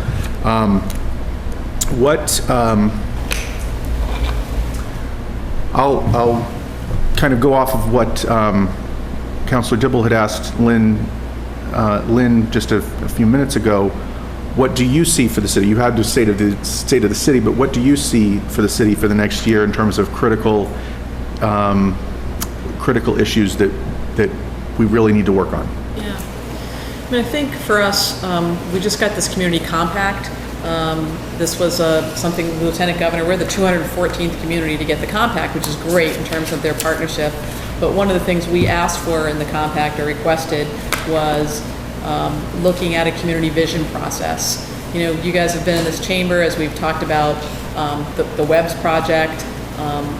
We are a community that we know we need more housing to meet our current demand of just the people who are living here, because people are living longer based on the housing demand study that was done. We know our demographics are getting older, slanted as they are in many cities and towns with aging baby boomers, so we want to be an age-friendly community. We're turning 400 in 10 years, right? 2026 will be our quadricentennial. What kind of community do we want to have? What kind of community do we expect, and how do we work towards that? So the community compact dollars, one big piece of it's going towards a community visioning. What's our values when we think about the complement of the community that we have, a place that's going to have been here for 400 years. what value system do we hold around housing, around development opportunities? I hate having slugfests in here around something like a Webb's or a Universal Steel. Let's not have the conversation about a specific project, but what's our expectations around our community needs going forward and how we are going to meet them. So Somerville did this program, Summer Vision, and then they moved to a full comprehensive land use master plan. You guys have heard me say I much prefer corridor plans as opposed to citywide master plans. I think they sit on shelves at times. They become so big, so clunky, so long, and they're not utilized. Whereas a corridor plan, whether you're talking about Bridge Street or South Salem, that's something that people who live on it, it's active, it's a much smaller geographic region, and you need to make sure they're interwoven with what's going on. But we're a city that I think can accommodate that. But the vision, do we have too much housing or do we need more? Do we need more senior housing? What about workforce housing? Where's it going to go? What are those trade-offs? How do we pay for it? We need to have that conversation as a community, I think, because we are poised for growth here, and I want to make sure that it's growth that there's support in the community for, but there's also understanding about the trade-offs around those issues. So I'm looking forward to that conversation, and not having it be about a specific, how tall something is, or what color it is, or what the materials are, but what's our expectation as a community for Highland Avenue, for Bridge Street Neck, Blubber Hollow. for Blubber Hollow. I mean, I think we have a pretty good plan there with the North River Canal Corridor, but even executing that, there are challenges. For the Boston Street Corridor, it's more than just a development review. It's really what's that community value system. There are some folks who say we have enough affordable housing. We don't need any more. We're beyond our 10%. There are others who say I can't afford to live here, and we need to spark, I think, that conversation and see if we can build some cohesiveness, or find and locate those areas of cohesiveness, or at least understand the trade-offs between how tax bills are impacted by things like growth.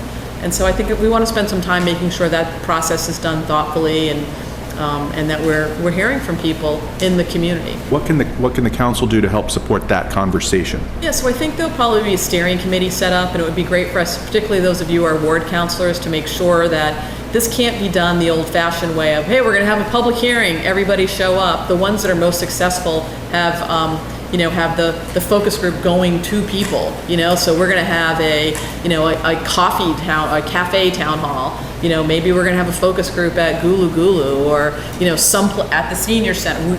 These are the things that need to be outward, not come in and tell us what you want, because frankly, you only get certain people to come in and tell you. Most people are busy and disconnected, and we need to make sure we're touching those folks as well. So that's one of the big challenges we want to put before whoever, this will give us some funding to work with a consultant on this, whoever we hire, like how do we go to where people are, not ask them to come to us? And what are the right questions? And how does that help lead us as a community? I like deadlines, and I think that 400th anniversary is a good deadline. We know we want to have a better tree canopy for our 400th anniversary. What are those other things that people value? The kind of complement of open space that we have. If we're a community that says, hey, no more growth, we're done, then we need to think about buying open space, If we're a community that says we need more housing, but what kind of housing? Workforce housing, or senior housing, or ownership or rental. So that is, I think, a big component of what we hope to work on next year, along with the things that I hope you recognize we already see as part of, certainly what I see as part of my job. How can we continuously improve? How do we really build and support a strong staff? And that's at every level, from the frontline employees who are sometimes, put in the position of dealing with angry constituents, to, department heads who are highly professionalized. And how do we make sure that's working together and that communication is working? How do we deliver services as efficiently and effectively and continuously improve that? So I hope you see we've taken advantage of technology, whether it's the new parking app that allows you to park at your meter, or See Click Fix. There's more opportunities for us to do things like that. Digitizing records, we need to bring our little community into the 21st century in those regards. And then what are those breakout visionary, ideas that separate us? We've taken a power plant, it stopped working and seamlessly went to the next redevelopment. That's amazing. Most coal power plants that close down are left barren for years. And I'm not just talking about Massachusetts, and I can point to 2 right here in Massachusetts, but across the country. Now we've got to do the rest. The L-shaped, 45 acres that exist on the perimeter, let's be as thoughtful about that. Like, I don't want us rushing into anything there. We don't own that land, but wow, whatever we do there could really have a huge impact. If we put mixed use there and it zaps the downtown, that's not a win. If we, hamper some other type of use there that never happens, that's not a win. So, I think we want to be thoughtful about that. So, I hope you can tell I'm passionate about what's going on here, and I want to get it right. And I think, collaborating with people is the best way to do that. Even when there are disagreements about a particular aspect of something, it's a city, and ultimately it's all of our responsibility to make sure we're thinking about that 400th anniversary. Any other questions? Councilor Dibble. Yes, Mr. Chair. Mayor, not only are you passionate about things, but you get things done. Lots of things. I'm forceful, as your city engineer said the other day, in a good way. I try to also get things done, and you're more diplomatic, political, whatever you want to call it, to get things done. I need you to help me win a wager I have with our chairperson on the web project. I'm fearful that the compromise plan that they're coming forward with, I think, is going to be a good thing, and hopefully we not appease but accommodate the requests of the neighbors in a good way, and the project goes forward.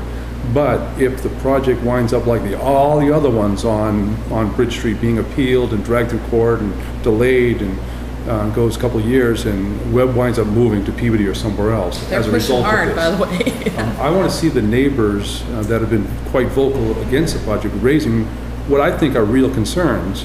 And if these concerns are addressed in this plan, hopefully they stand up and speak in favor of the project, and then this council, this board votes 11-0, and we send a clear message that, yeah, we compromised on some of these, and it's a good thing. And Webb, yes, and I look forward to that ribbon cutting ceremony at Webb, groundbreaking ceremony, whatever you want to call it.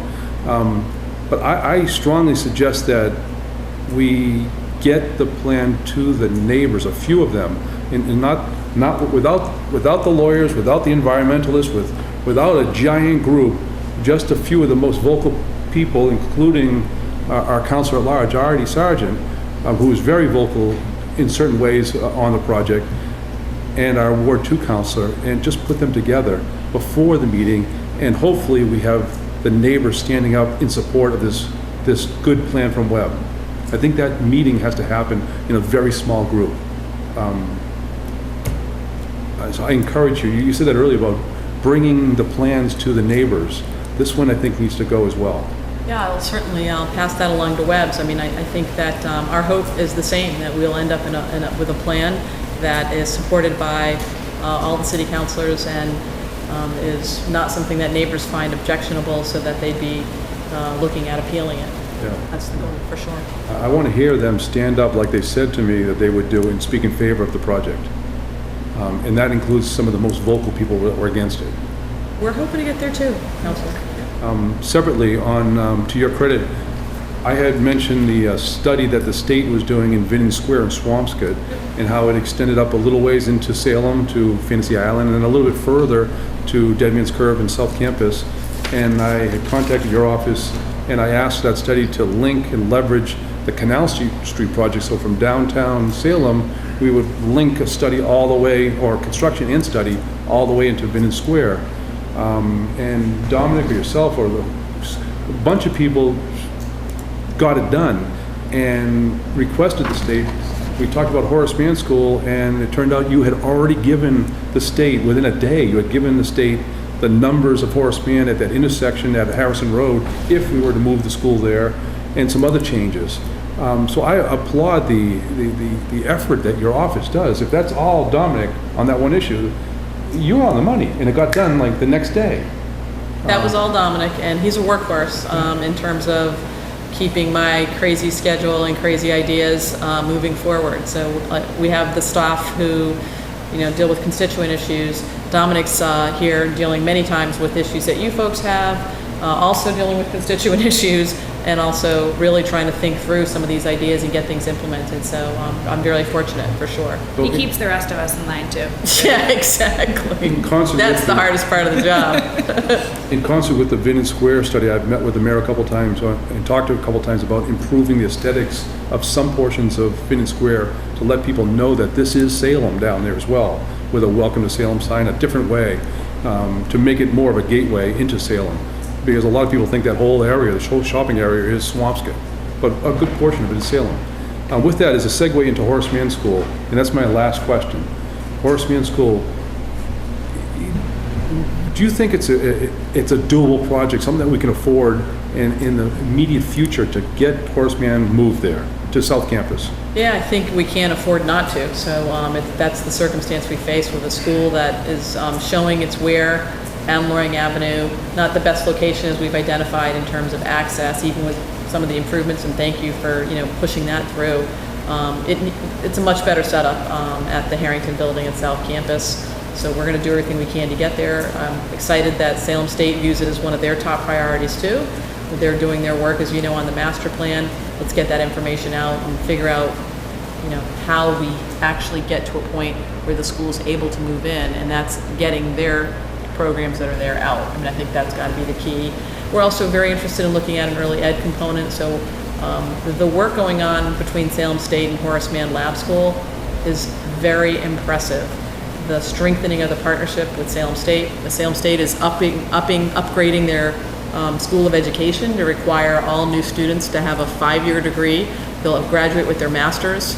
That is going to improve the quality of the teaching students coming out of that institution in a major way. They are very focused on it. The new dean, Joe Gambone, sits on our children's cabinet. On top of that, they're forming a stronger partnership with Horace Mann Lab School that's going to have more student interaction, more opportunities for staff development. The superintendent and Dean Gambone have been working hard with the new principal, who's a Salem State professor. So the principal of Horace Mann Lab School, Dr. Lee, is formerly a professor at the university. So they've just, I think, really worked closely to pop the champagne cork and open up the resources between Salem State and the school that's on their campus. So I think the building has to happen. We're all focused on that. It's making sure what's there now can move out, and where do they go? And that's a question Salem State hopes to answer. But even without that, they've already begun the dialogue around how do we really make this school maximize the opportunities it can by its connection with Salem State. So that's great for our district, and it's certainly terrific for that school. So we're excited about that. Thank you. Just one point of, a couple points of clarification. My good friend from Ward 7 referenced a wager. The wager was a beer, just to be clear and on the record. That's all that it was a beer. And I would be happy. It was not. And I would be very happy to pay that bet off, presuming an 11-0 vote and seeing that happen. I would love to see that happen, and me paying you with a beer. I may want to get in on some of that action too, right? Yeah. Any other questions for the mayor's department? Councilor Gerard, absolutely. Just one quick thing that I wanted to say, that Laura was fantastic in both the times that we've gone out and done our ward walks, and those have been really helpful, and people have even come out and talked to us while we were out. I think those are really That's the best part of it, right? Yeah. We got hugs. Nice. Good. It was good. Anyway. Thank you. Councilor Gerard. Thank you, Mr. Chair. I move to approve the mayor executive personnel expenses budget in the amount of $371,338. Second. It's been moved by Councilor Gerard, seconded by Councilor Fury. Personnel expenses under the mayor's office in the amount of $371,338. All those in favor say aye. Aye. Those opposed, no. Matter carries. Councilor Gerard. Thank you, Mr. Chair. I move to approve the mayor non-personnel expenses budget in the amount of $179,000. Second. It's been moved by Councilor Gerard, seconded by Councilor Dibble. Non-personnel expenses under the mayor's office in the amount of $179,000. All those in favor say aye. Aye. Those opposed, no. Matter carries. Councilor Gerard. Thank you, Mr. Chair. I move to approve the mayor's total personnel and non-personnel expenses budget in the amount of $550,338. It's been moved by Councilor Gerard, seconded by Councilor Milo. Total personnel and Personnel expenses for the mayor's office in the amount of $550,338. All those in favor say aye. Aye. Those opposed, no. Matter carries. Just as a reminder, we have meetings next week on Monday, Tuesday, and a very brief one on Thursday, right before our regular city council meeting. And as we noted earlier, the city clerk has been moved from tonight to Tuesday of next week. All right. Any other questions, issues, et cetera? All right. Councilor Gerard? Thank you, Mr. Chair. Actually, Motion- Councilor Fury. Motion to adjourn, please. Second. We're adjourned.